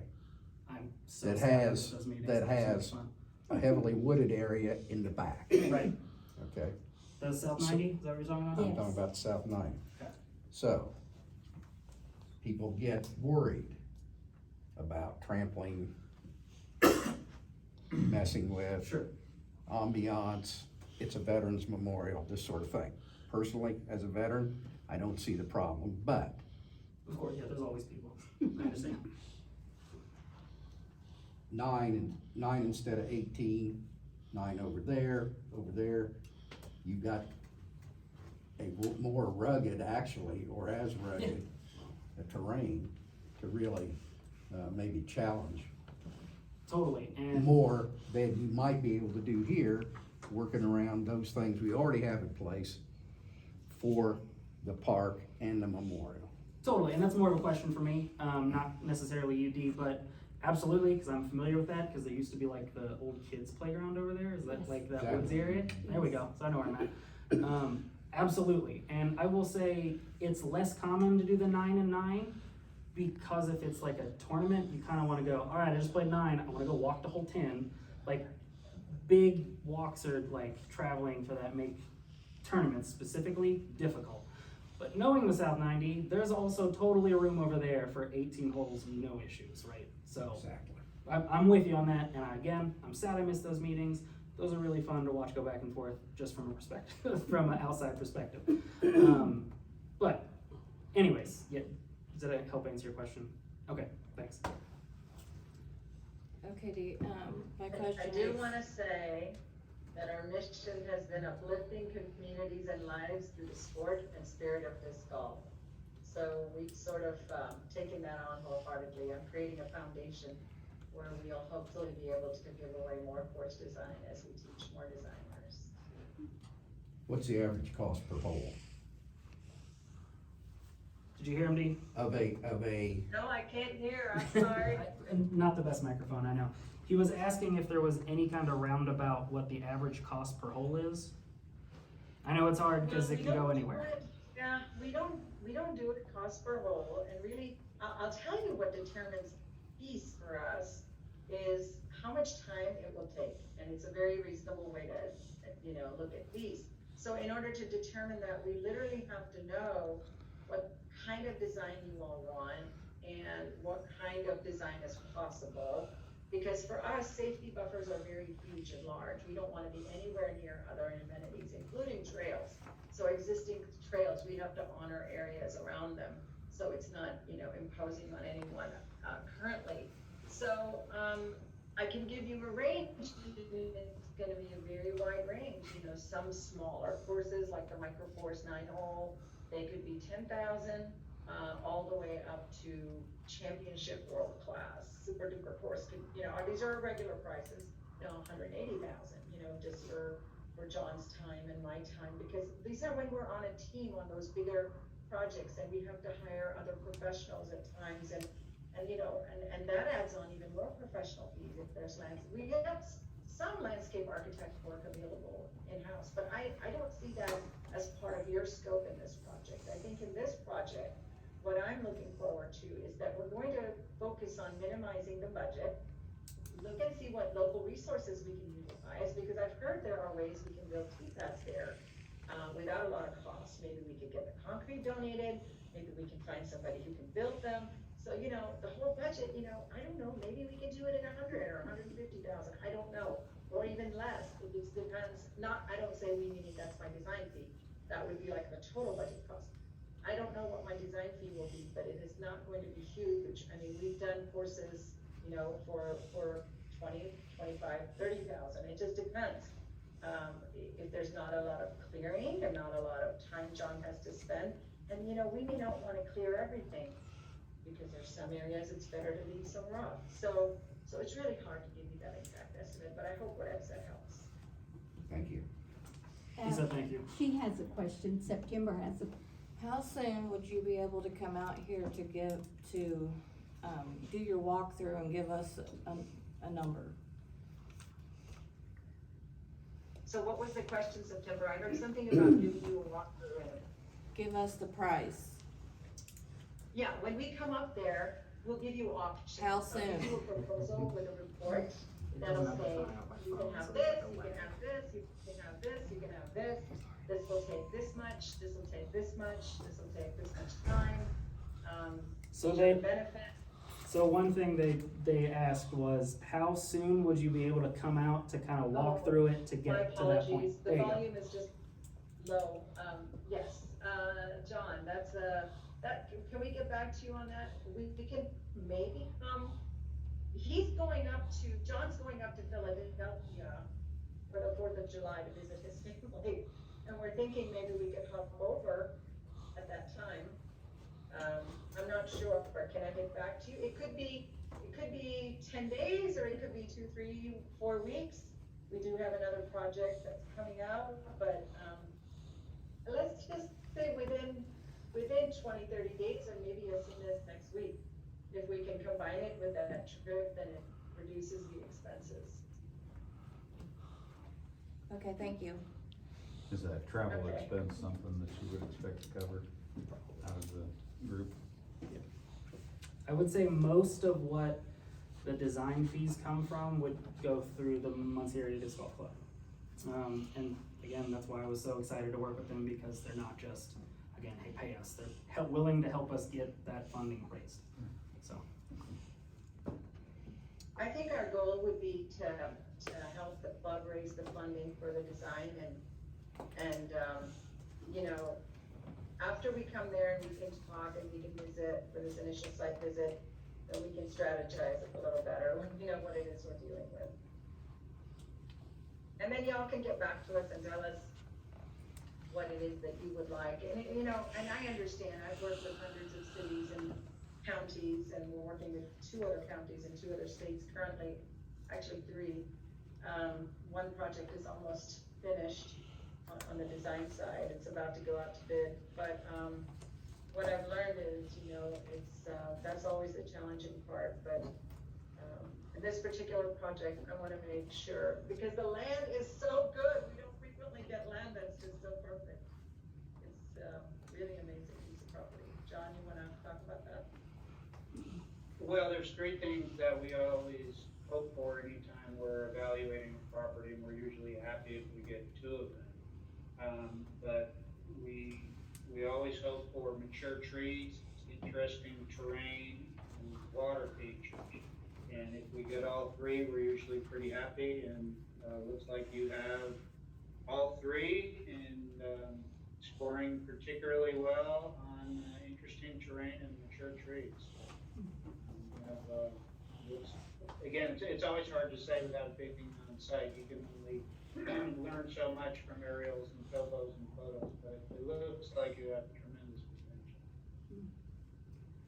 well, we thank you for your input, and let us know when you, think you might be able to come.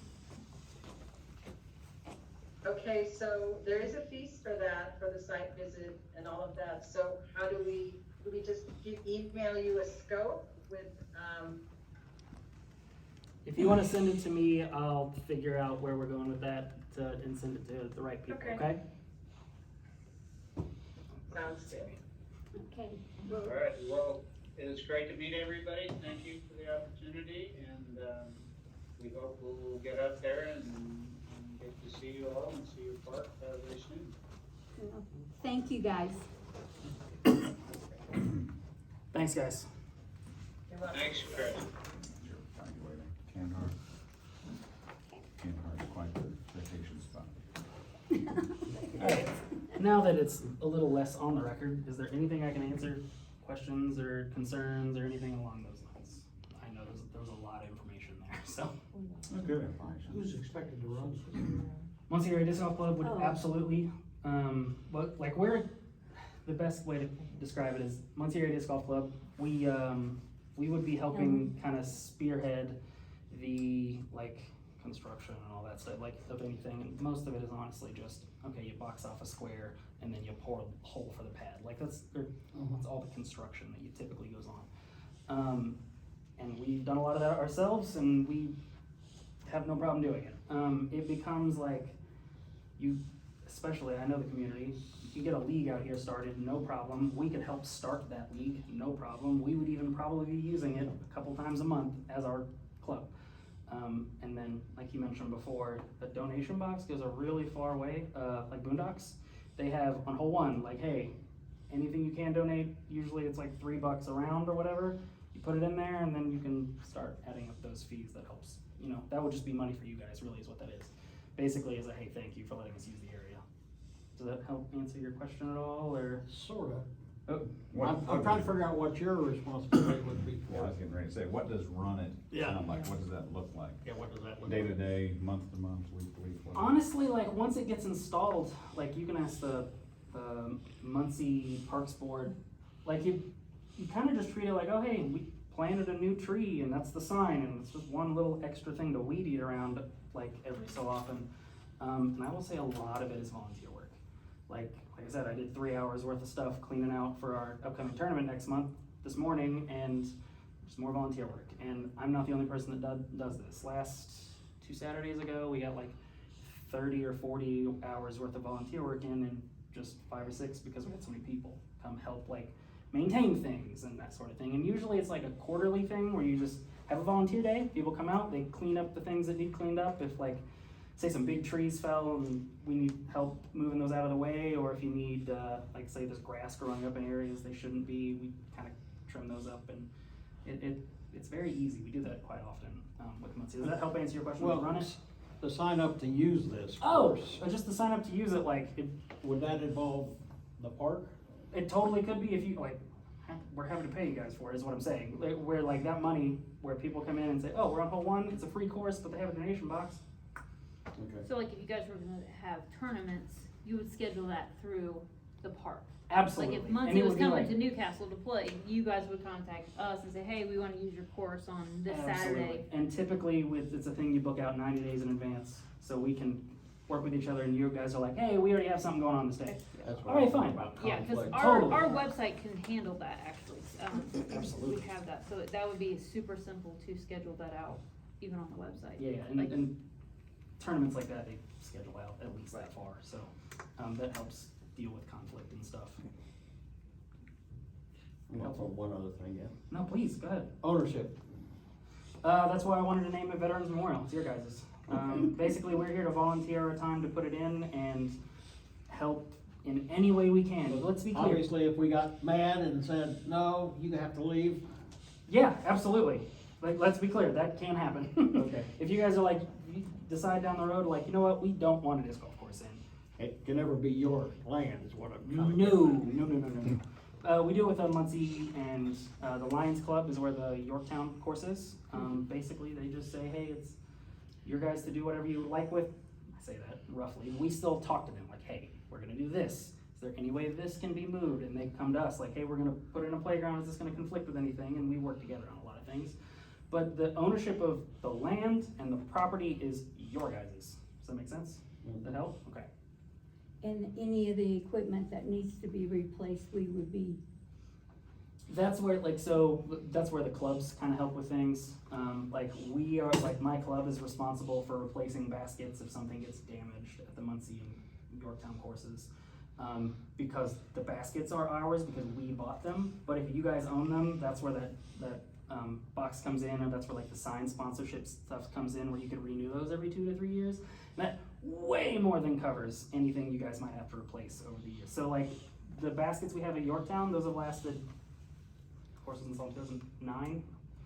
Dating myself now. I helped install that one. Those baskets have been there the whole time, and usually if something gets damaged, you have a friend that's pretty good at welding that can fix them, and we've done that multiple times because there's a little bit of vandalism we did with the Yorktown. Different story. But that becomes like, it's very easy. When you have a club involved, the volunteer resources on like getting things fixed, it's super helpful. And we obviously wouldn't be able to do it ourselves without the volunteers, but the financial part, like I said, that donation box, just knowing the Boondocks numbers and the other courses I've been to with donation boxes, it's more than a surplus on if something were to happen. Like, let's say a tree falls on a basket, the basket's yours, right? Well, it's a rare thing. I've only seen it once in 10 years, and that was like a tornado. It was Pendleton. That, like, the donations you get over a couple months way more than covers that kind of thing. How badly will that conflict with your other functions and or where this is located?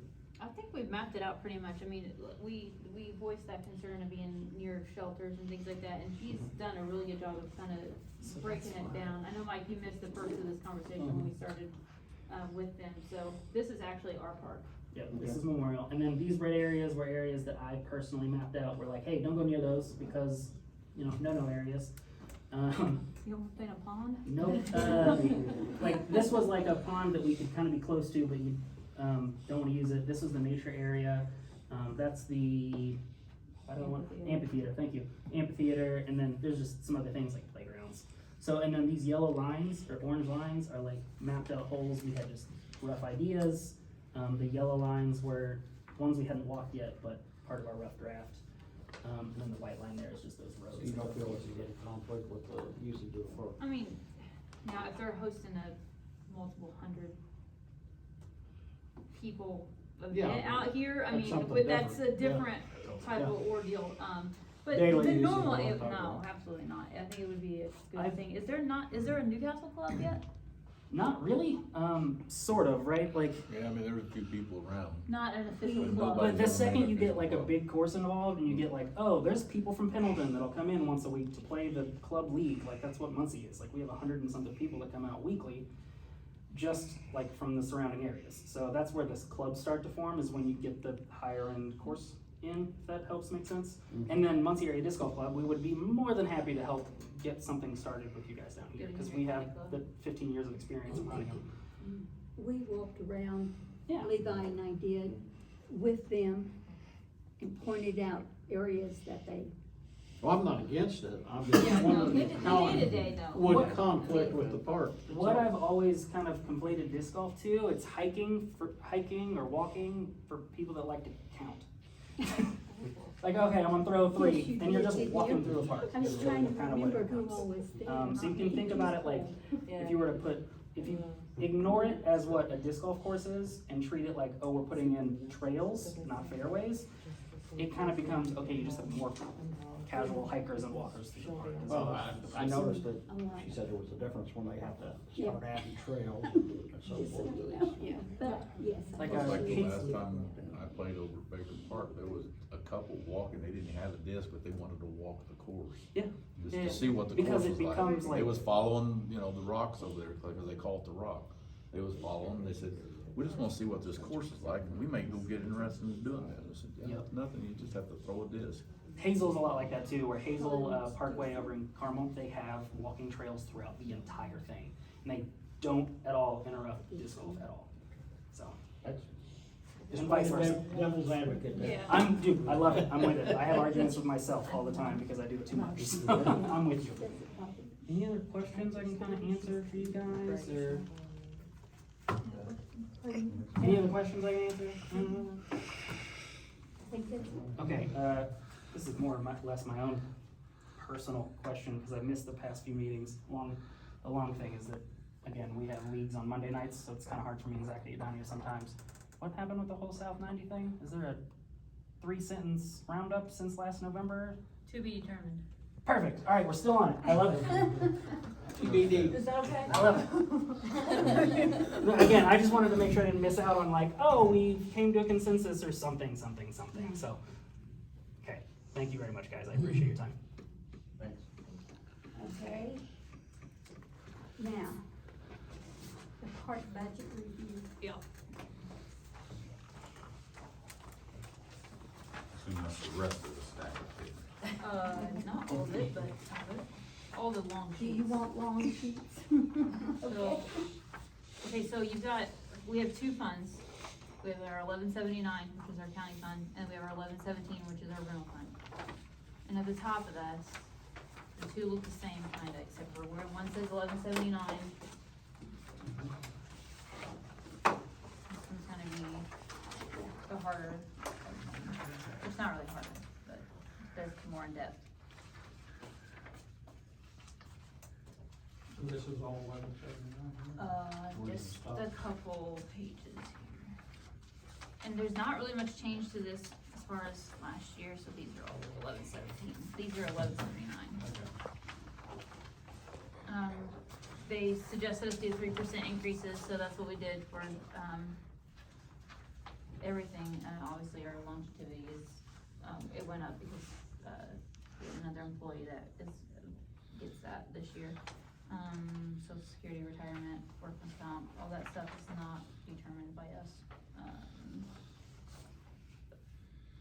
And you have a copy of what we had January 1st, and then you have a copy of what's June 1st. Now, June 1st is a little weird compared to your other stuff because of how our months end and how the claims run, so it's a little bit different, but it kinda gives you an idea of where we are as of June 1st, and where we started January 1st, and then where we're going for next year. I thought there was another set. Yes, the small fact sheets. So what are you asking for tonight? Because we have to submit the first draft to this by Friday. Once we submit this to the auditor's office, then we sit down with budget hearings, when we sit down with Kenan and Susan, and we go through it with them.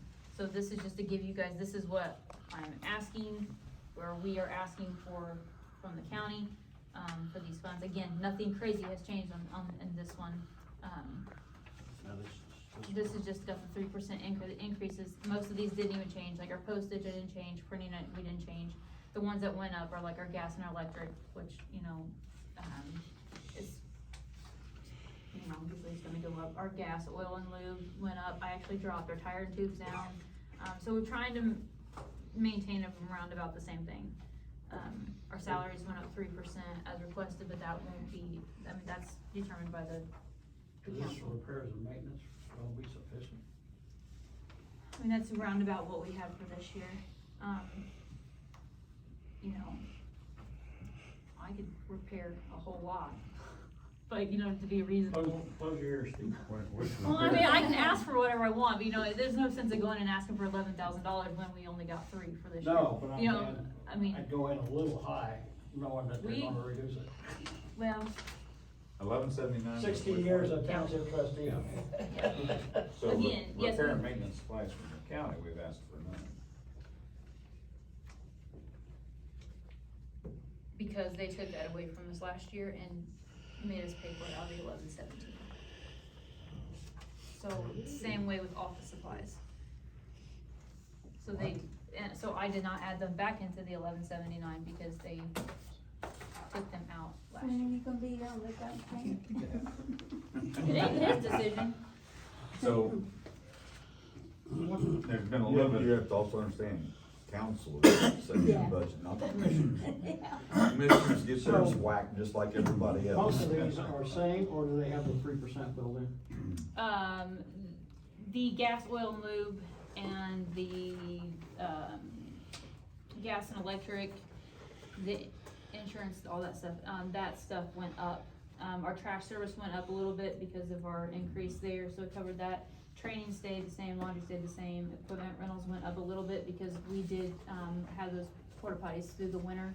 And because we don't have the money to buy new equipment, we have been renting things like the, what was that thing, the jackhammer that we needed for up there, so we've been having to rent a little bit more things because we can't purchase those, so our equipment rentals went up a little bit more, but everything else pretty much stayed the same. What about, I know our gas went way up. We actually got that dropped back down because Steve got us, in with contract with the highway department, and we dropped our octane level, what it's Yes. called, down too, so, and everything's worked out pretty decent to my, so far. And we'll do that again this year. I'll talk to the highway, but if you guys have your estimated gallons of use for the year, Yep. then when the highway bids for their total year usage, we can add that to it. And you'll get the same discount that they get, because obviously the more volume, we usually get a better price. Yeah. So, And we've cut I our won't gas. throw the ball in. okay, We've cut our gas, our cost has been in half. Last year we were like $1,600 a month, and now we're running $800 to $900. So it's really actually helped our budget, you know, and our mowers are running fine for the most part, so. On page 3, motor vehicle improvement, 0. What is that? What's that used for? Which budget you talking about? 1117 or 1179? 79, I think. So these are just line items they've added to, we can add whatever, You wanna go now, by we one? also have, not only do we have motor vehicles for improvements other than the buildings, but we also have like our equipment repair line as well. All right. No. and I will throw this in as far as equipment, Okay. if there it is. you have people who are capable or are qualified that you feel comfortable with, the backhoe has been prepared, and I still have it, so, Does that mean we can have it? don't know what you're gonna do with it. We're gonna do a whole fireworks. Yeah, for one thing, That's why I said, as long as you have someone who is Sorry, who is, yeah. capable, right, certified. but yes, it has been repaired and it is back. So, don't thank me, I didn't repair it. Yeah, but you got it back. It is So- back, yes. Got it back and got it repaired, and it is functional and working to the best of my knowledge. So Okay. the backhoe is back. And that's a park item. Yeah, it was county, it's county backhoe, but it's, Signed your parts for what? there was a whole, That's another story. yeah. Sounds good. So, But yeah, it has been repaired and supposedly, I haven't personally ran it yet to let you know that it's okay, but it is back, so. Question, in the discussions we've had with county council about the 4-H facilities, I think Kennan's remark was to bring that up during the budget discussions. Is that not a line item that we would at least propose? so yes, we can. Now, I didn't add it on here, and that goes the same way with the fireworks. The fireworks funding was mentioned about adding to our budget as well. We talked about making that a line item out of our rental fund, right? A portion of A that. portion, correct? Yes. Yes. Possibly, but she had a different conversation with them, Okay. and They said, turn it in on a line item, On the 1179? yeah, and then they would see. Okay. because we have, But they didn't say that they would do Sure. it. we have a category for buildings, it is empty. I can add 4-H, but I did not add it because I did not have that conversation. So obviously, this is our first draft with you Yeah. guys, we discuss it, we go to them, then it gets, so whatever I can add now, What was besides 4-H, you said? fireworks.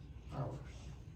You know, if we get donations for fireworks, it can go, you know, if it's okayed on a line item, then it can be refunded or whatever. I mean, I don't know the whole gist of it, but to guarantee that we Well, have fireworks from now on. To think that we're gonna get $35,000 for fireworks No. from the county.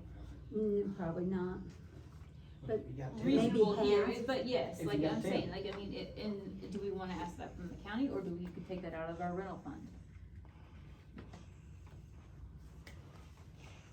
I think we could ask it from the county and see.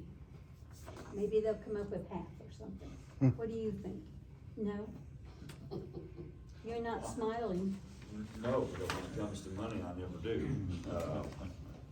When I hear that all the things that are being asked of your local county government to help offset cost of other things that we're not getting funded anymore, and things that the state's not funding, and those are costs that we have to make up on a limited budget. And so that extra money, it trying to find where it's going to come from is very difficult. well- If it was me, I would try to find, and I know that you did a lot of requests for donations, like we need to find a more aggressive way to get out into the public, even in person, because I think sending letters out to companies and individuals asking if they get a letter and it says from the park and it goes to a secretary, it might just wind up in the trash because they don't know what it's for, or it might be considered junk mail or whatever. And that was the feedback I got from at least a couple companies that I passed on to Casey Yeah. was, yeah, if you come shake hands and, Yes. and come to the door, you're gonna get a different response. And that's where I want, if maybe we explore that, because everything you get above whatever, even if the county say, hey, we're gonna give this amount. Right. Everything that you get, because you're going to have lean years where people can't afford to give as much. So if you have that line item and the council and at budget time, they approve that, then everything you get, that could be a surplus for that lean year to make that up. Right. And that's the way I would treat it personally. And you know, the rental fund, that's about the only thing we've got that we can pay for repairs after, you know, we do the pond and we do the shelter house and. Why don't we come up with a fireworks committee as well? You could do that, and it could be like people who would be willing to go Right. to. I'll be willing to. And if you try to get local business involved, somebody on that committee from a local business that knows people. So I think still yet, at least on the initial draft going back to county council, I think you would put in, and the number that was thrown around, you know, for the 4-H specifically was between 10 and 15,000. But I think if we went in with a $10,000 request for each of those two line items, you know, we will take the responsibility to raise 25,000 plus. How do you think? B. Start higher and let them bring you down? Yeah, so that's 15 each. And, you know, then they feel like they're. Ask for everything you think. They're doing their due you're gonna diligence, need, right? And let them cut it. All of you I guys. was gonna say, because they will, and it's the nature of the beast, you're gonna go through and look at what you can afford. Yeah. And there are certain things that you're gonna look at that say, okay, that's not necessarily a necessity, and they're gonna do the same thing, we're gonna rely on donations to help offset that. Sure. So it may wind up at a 10,000 mark or whatever, but you know Great what, and fine. this is what, you know, this is what it costs to put on the fireworks. Yeah. So this is what the minimum is that it costs.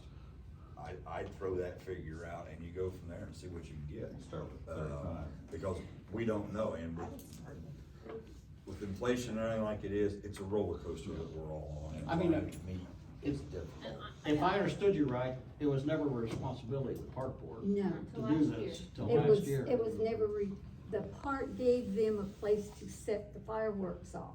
Last year Whose was. And last responsibility was year it to raise was the the money? first one, You had businesses that stepped up and donated and covered the entire cost, but they And all. Webb's received and managed all that? Yes. Yes. Okay, okay. and now they're With not wanting to inflation do and that. everything, Sure. everybody cutting back, you had some of these companies or individuals, however you want, whatever it was, that had to cut costs themselves, and that was a place to cut. Right.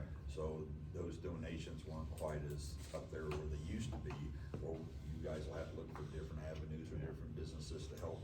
And maybe more smaller donations rather than large ones from just one or two companies or whatever to help take care of it. So we're gonna have to rethink how it's done now, because the prospects have changed and the economy has changed, so it changes with everybody.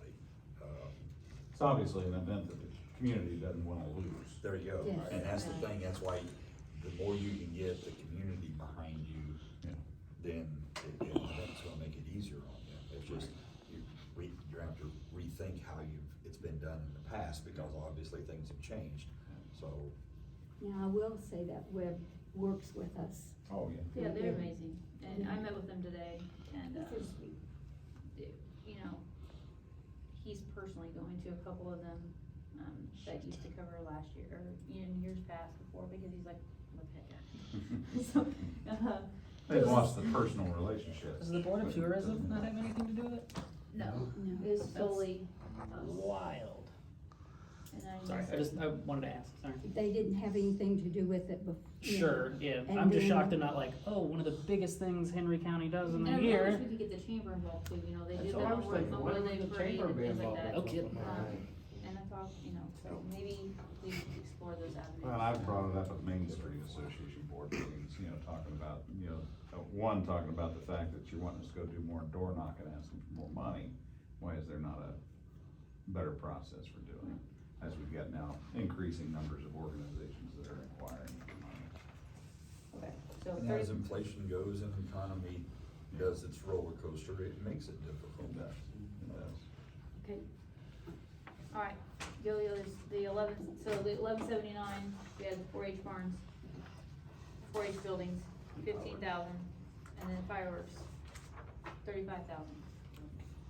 Sound good. On the 1179, right? On the county one. Now, the 1117 is our rental fund. There's two main things here that I've got highlighted. Oh, you're good, man. I think it might be highlighted. No, that's not.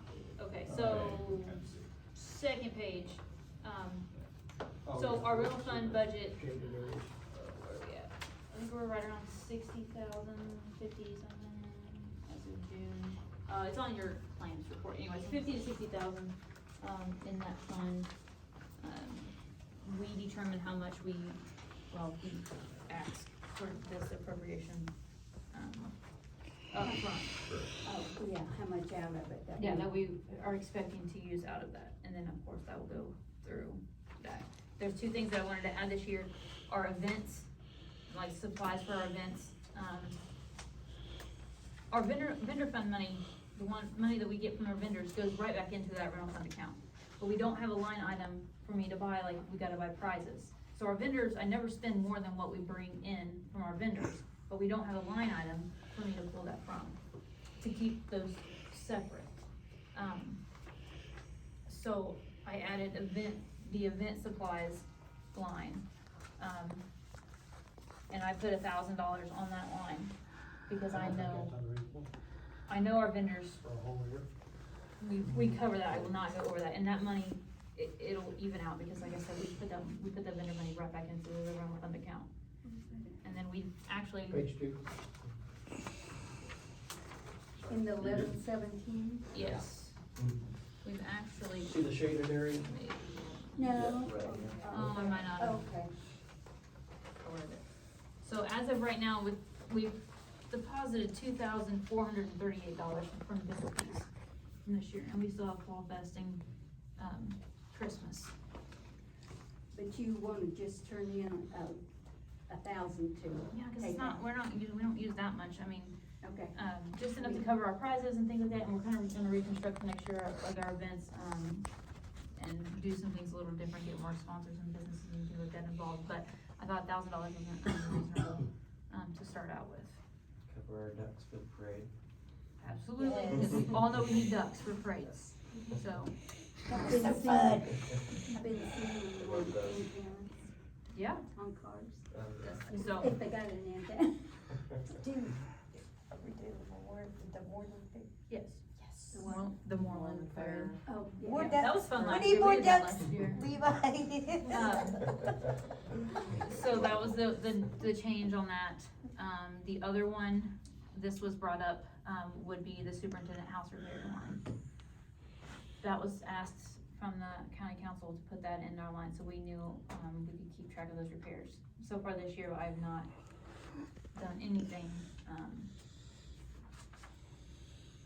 any repairs to the house, since we used the money from last year.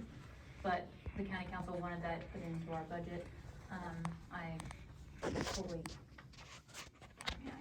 I figured it would be the 1117, it would not come from the 1179 fund, so I put 5,000, but that was just in general, we can up it, subtract it, whatever you guys feel. What kind of shape's it in? I mean, You know more about it than living there. I mean, the main thing, like my main concern right now, the windows are really old. A lot of them don't open, they're the crank ones. we have central air, or we don't have central air, so we're putting window air units in there, so some of those have been a little bit more difficult, but we got it figured out. But just as a starting point, obviously, we don't know what next year's, we haven't seen anything majorly upfront, but. What kind is the house to roof? I'd have to, the inspection report, there was a few places, that when the, home inspector inspected it, that he's seen it, but, I think overall, it wasn't horrible. Okay. For next year's, I could resend that inspection report out, from what he said, and that, most of those were. Siding or anything major like that? Around the windows, and that's again, that was gonna be probably the main thing, because there was some runoff, and some of the trim around the windows and things like that, so. You gotta remember, and they're single panel windows. Yeah, they are. They're, They need to be replaced with several things. but So the rental budget, does that, you know, if we, like with your fireworks, you had a surplus last year, rolled over to this year, the rental budget's the same way? Yes. So right now you go at 18.5 that you requested Oh, appropriated yeah. out of the rental funds. Currently the account is what? The balance? This year to date, we've collected 26,960, but the total overall as of June was 53,142. So we're only requesting appropriation of a small amount. Right. Nothing like we did here not too long ago, we went back and asked We for can always, additional. yes, go back if Okay. something changes. Okay. We can also I transfer. want to make sure I understood how that fund works. I'm used to federal government where you use it or lose it in that calendar year. Well, in 1179, or 1117 is different than 1179. Yeah. Sounds good. 1179, you gotta Yeah. Okay. close your ears. So, everyone okay with event supplies? Like you said, And he's a then administrator. $5,000 decent, if we don't use it, we don't use it. It would We can always- talk in front of him. I've seen issues with federal money from the highway. Yep. I have a question, Yes, sir. and I know this is gonna sound argumentative and whatever. I'm simply, as a concerned veteran, how do you know what's budgeted for the memorial, which has its own state law? I mean, to repair them and keep them up, is that The memorial, which by edict everything? is only the north side of the road, is governed, as we all have agreed over the years finally, by a state law, okay? So how much money of this total is to be spent exclusively on the north side? And are you going to continue to spend money outside of your area of responsibility on the south side?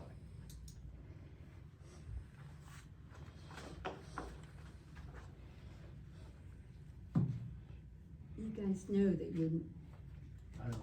the mowing and Well, that's what I was gonna ask, how, you know, as it stands today, like building repairs and maintenance, we manage the shelters on the south side, correct?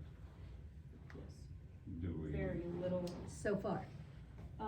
We schedule them, We do. we They're just not a benefit from the very, income. $350.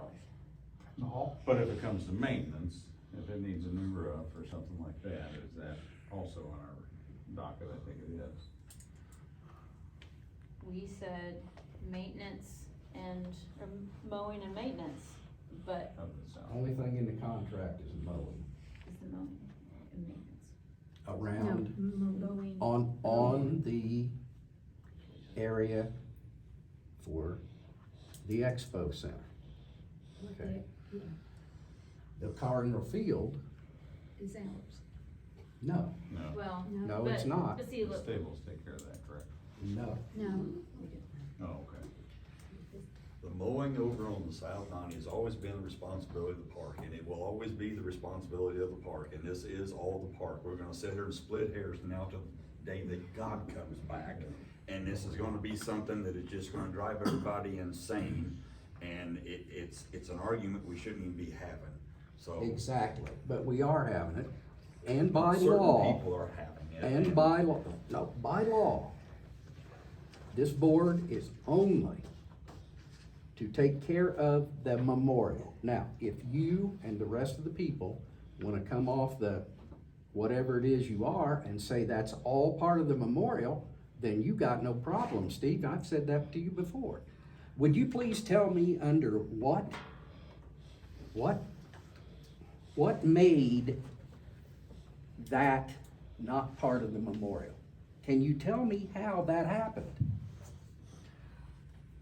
Because until you brought up that we were splitting between a memorial and a park, this has never been an issue. So now all of a sudden, we're splitting what was park, what isn't park, and this starts another argument, and I really don't feel like having it right now. Well, I wanna know the basis for your lawyer telling this board that, no, this is the memorial and that's not. That's all I wanna know. And nobody has brought an answer to that question. You're not prepared to answer it because you don't know. I'm not, because, Okay. like I said, if you ask the general consensus of the population of this county, this is all a park, period.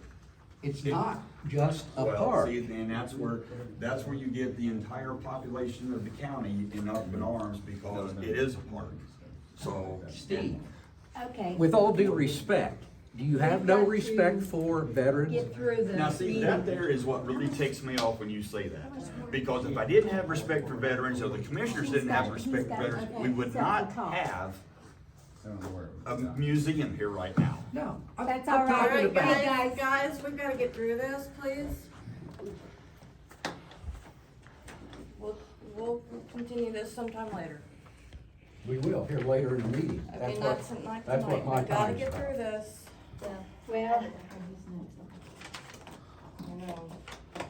You're up. You are up, so. Thank you.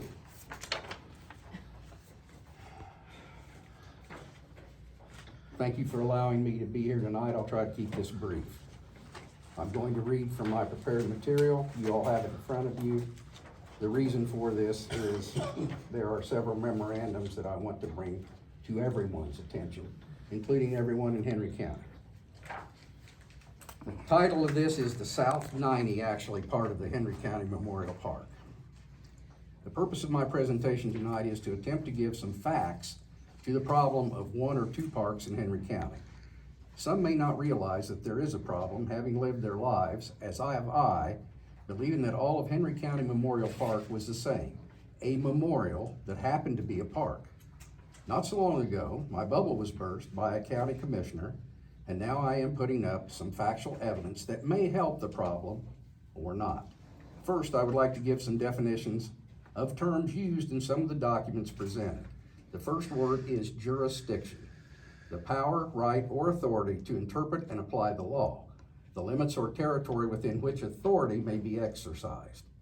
Authority is defined as persons in command. These are both from an older Webster's dictionary. Please note that I do not claim to be an attorney, so that the law may be different than what it may plainly say, as may also be the case of Indiana Code on which the park was founded. IC 1018-3, formerly 1919 Acts of the General Assembly, is currently still in existence and should be followed for a war memorial started under the 1919 Acts. We start with the memorandum of 21 July 1948. If you turn over to that one, you'll see this, which seems to be a pretty straightforward, but the backstory on the memorandum is the next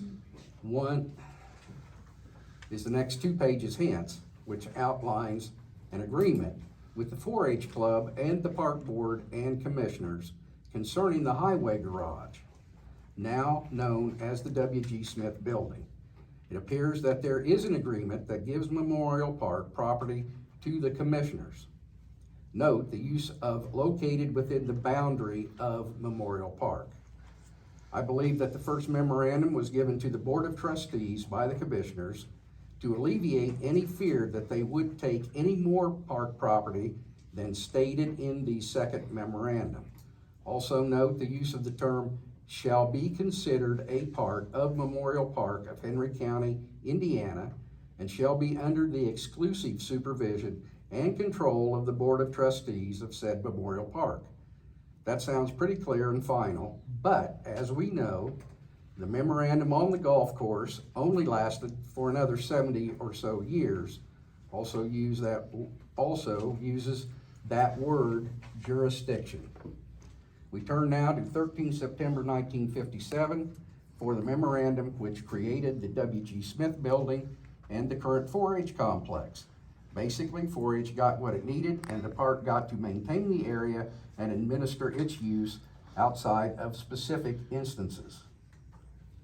Up next is the enabling meeting of the parties that set the stage for the 4-H expansion and the development of the South 90. As you can see, there were a lot of wheels in motion before the commissioners gave it to the park. The next memorandum of understanding, dated 26 February 1962, is the carve out of land for a 4-H reserve, which was the original 4-H Horse and Pony Club grounds and is now incorporated into the ground leased to the Henry County Saddle Club.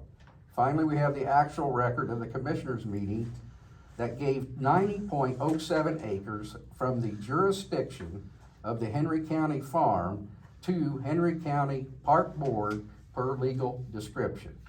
There is that, oops, okay. I'm missing a couple of pages. Anyway, that word jurisdiction. If you go on through these, to the next memorandum, I have to find out where I'm at here.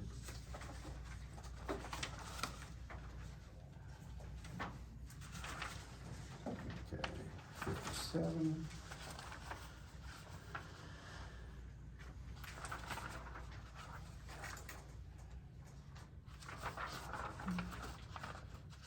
Sorry, I'm missing a page. The next one, the next memorandum of March 26th of 62 has a memorandum of understanding between the 4-H Association and Board of Trustees of the park would reserve for 4-H Association 7 acres for future expansion of 4-H Association fair. Notice that there is no mention of commissioners anywhere in that memorandum.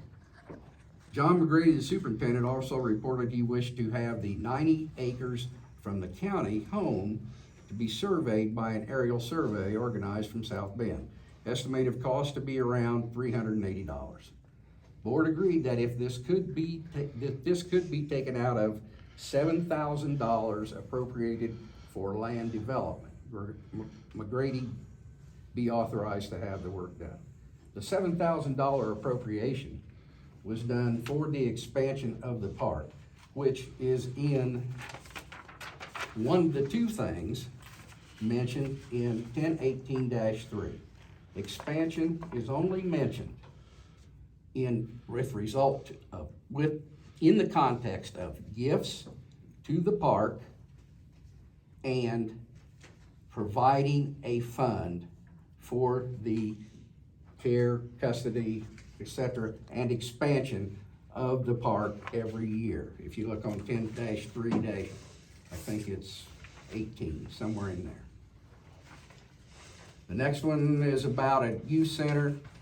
Don't have any idea, but it talks about gifts for the memorial under the acts of 1919, which is 1018-3. Next monthly park board meeting talks about, here comes the 4-H Horse and Pony Club that wants more space. They came to the park board first before they went to the commissioners because they wanted more ground from the county home. There's the diagram for the amount of land they wanted and where it was coming from. The next page after your diagram is the 1980 council reply, actually before that, there's a, should be a letter, it's not there. But there was a letter written by the current, county, or the park superintendent, who wanted to change the park over to a park and recreation park.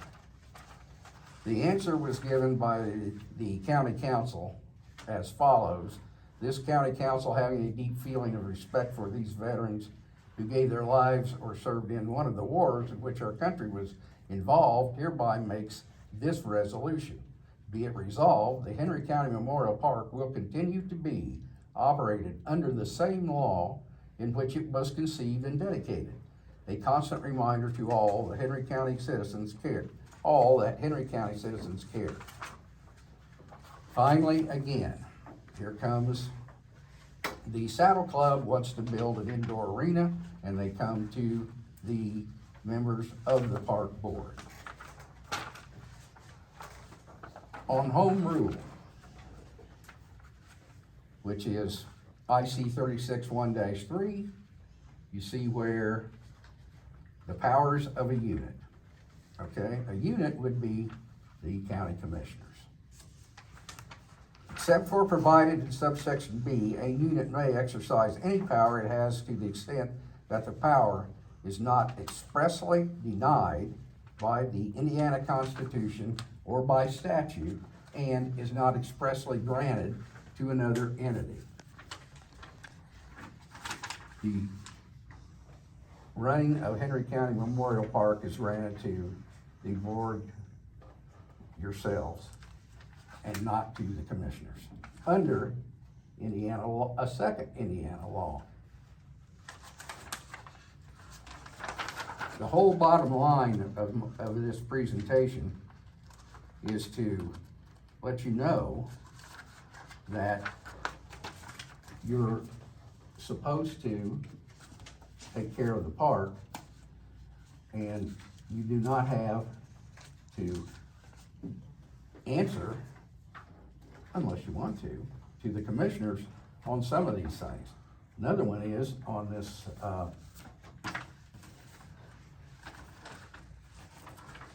IC 1-3-6, it also talks about the powers specifically withheld. It says the power to impose duties on another political subdivision except as expressly granted by statute. You don't have to run the other side. Commissioners can't make you run the other side. Bottom line, okay? Now, unless it's in the memorial, you guys don't have authority. Nobody will explain why the north side, when all of these memorandums show that it was brought into the park, meaning the memorial, why now, all of a sudden, it doesn't count anymore. I'm working on getting an explanation of that. Also, if I were you, I'd understand that the State Board of Accounts expects you to be accountable for this side of the park, okay? And that's a whole separate budget deal. That's why I asked. Now, that's for you can go through it. I've got plenty of other things.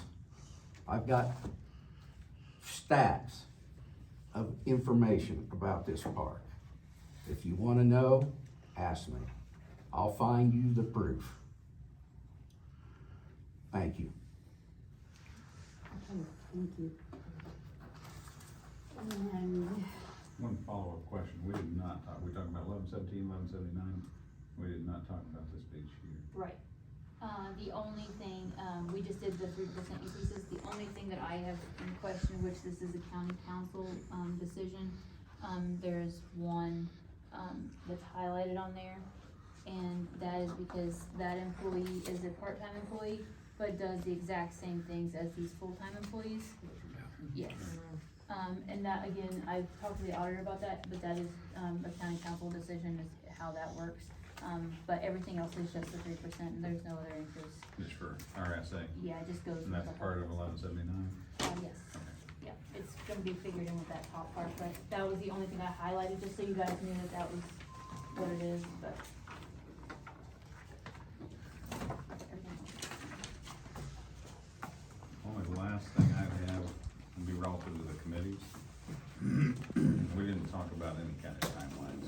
We talked about putting in the paper, putting out on social media, if there's an interest in participating in those committees. It'd be nice to get them moving. Started. Yeah, I don't know, is it acceptable to wait, to, have candidates, identify themselves between now and the next board meeting? Is that too late? Thoughts? I don't know, what's our timeline on the shelter house? Oh, we have, 2025. No, I'm talking about, because we're talking about going out for Oh. RFP later this year, right? So we have to, for the open the bids, but we haven't even set that stuff. So right now, I stopped all rentals as of November 1st. Right, But that's usually typical because there's no heat in it. right. If we go past that, or, whatever around that time frame, there's no really time frame. As long as But we need to get it started. we need to get the bidding process and getting that obviously going, but as far as timeline and money wise, then, So you think on both committees, we're okay to wait until next board meeting to identify? yeah, that Who way, does just come with forward? July, maybe we post it July 1st and then, yeah. 30 it- days, okay. 30 We usually do 30 days, and you can always extend it, Okay. because if you don't get any, you may not get anybody responding. Right. Can we turn down? You have the right. Okay. If you get 10 volunteers, you're gonna have to turn somebody Yeah. down, and you only got 3 With a spots. letter of You intent can or a letter of interview, interest. you're not hiring anybody, Right. you're asking for volunteers. Correct. So, to be on those committees, and at that point, you would go through and more or less vet who you want, Yeah. It depends on what the criteria that you have, and that's something you probably ought to list on your committee, what you're wanting them to do, what their expectations are. Okay. So that when you put that out for people to apply, then they know what they're getting into. Right. So just give a list of what it is you expect from the committee and what duties you want them to perform. Okay. And then by the next meeting, if you don't have anybody, you can extend it, or you can go out and solicit people that you would like to have, that, say, hey, are you, set in Walmart, are you interested in being on the Yeah, committee, yeah. if you get to that Well, point? you got one specifically for yours that was volunteers, so to speak. Okay. So we'll plan for next 30 days, and if you wanna put something out there. But yeah, I'll put something together as far as the, shelter house, as far as the expectations. And we'll put something, and I think, are we still roping the bridge into the pond committee? Make it one big thing. Do you That's all. have, a copy of the inspection of the bridge and stuff? I should have a copy, and then, You saw where Well, your it's a town culvert. department asked them about it? It's yeah, it's a culvert. Well, Bobby was wanting, asking know. us for it. I've got them, like I said, there wasn't anything, any decision that could be made on your end or anybody else's to decide what you're gonna do, so there really wasn't any reason to. You don't know what prompted the request from them? No, Okay. I think everybody was under the assumption the bridge was getting ready to collapse. Oh, okay. The inspection that was done on the bridge said the bridge is at the end of its life expectancy. Within the next 5 years, most likely, you're gonna have to make a decision what you're going to do. So, and those options would be, you either replace the bridge, you reduce the load capacity on the bridge, make it a pedestrian-only bridge, or you close it. So, the options on replacing it right now for a concrete structure equivalent to what's there now was roughly $675,000. To replace it with a wooden structure was roughly $275,000, which possibly could double with installation, because usually that cost would double. Now, if we've got people who are willing to donate the construction of the wooden structure, The life expectancy on it, the guarantee was roughly 25 years. Life expectancy could be anywhere from 40 years or more. Since it's Who not. did the review? Was On it which one? FPGA? Sure. No, they were not involved. SJCA did the bridge inspection, and I got them involved in the replacement for the concrete structure. USI Consultants did the wood. So those were two of the options that were available. And the maintenance on the wooden structure, there were bolts at the end on each end of the bridge. Every few years would have to be tightened to make sure the structure stayed together. The wood was completely treated, and obviously you're not putting salt and sand over it during the winter, so that structure would last probably longer than a regular travel bridge on a county road or wherever else. So those were your options, and if we could find a company that would be willing to help donate maybe some of their expense or cost or whatever to install the bridge, because I'm not sure if the county highway would be able to do that. I'm not sure they would be allowed to do it since it's not a county road, but that's something that we have to look into. You mentioned the possibility of making the existing bridge a pedestrian only. Because obviously if weight limit was down to 500 pounds, you're not gonna let a car go across it. Right. So at that point, you know, you're either gonna The have, 5-year time frame that you talk about is based on vehicular traffic. basically, I yes. wonder how much that extends the life of that bridge by making it pedestrian only. Then you have zero cost, short of the ability to Well, I block. know the structure itself is not in the greatest shape, and that was what, the deterioration is gonna continue, obviously, but. Not as rapidly. I'll say, like, the freezing and thawing is the Yeah. big factor that enters into it, so, and I can get back with SJCA and see what their gut feeling is as far as, based on what they saw, what they feel like the life expectancy, load limits and what have you are. But this board hadn't made a Right. commitment to what they wanted to do, so I stopped, I gave you the information, you decide what you wanna do Would and be I'll something for pursue the it. committee to consider. I mean, if you use the existing, bridge and you just make that pedestrian, we talked about the possibility of making, and building a new wooden bridge and making it pedestrian, but if you just convert that into Yeah, I a, think we all just kind of wanted to do a pedestrian, if that was gonna last near as long as the Wooden Bridge. but it's JCA may be able to give us a different timeline on a pedestrian. I can reach back out to them and see what they say, if that's what you want me to do. Be worth asking. I think that may extend that to a 10-year lifespan versus a 5-year. They were basically saying within the next 5 years, you needed to make a decision at some point, so. Because at that point, it's going to become. 2,000, We need to look 3,000 into pound both, vehicles what is a traversing the pedestrian or It- wooden it- bridge. yeah. and the vibration of the vehicles and all that. Cause I don't know if they did a weight assessment on it when they did the inspection, they just said that it was entering into latter Through stages the of its shoe life. thing, I'll see if I can get another one, but you can use a little bit of it, maybe. They put it in a plastic bag.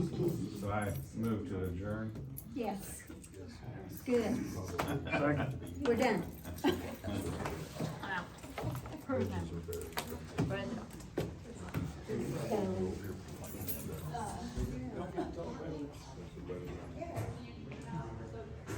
You live streaming this? Yeah, Mark Orr had me come down. Okay, thank you very much.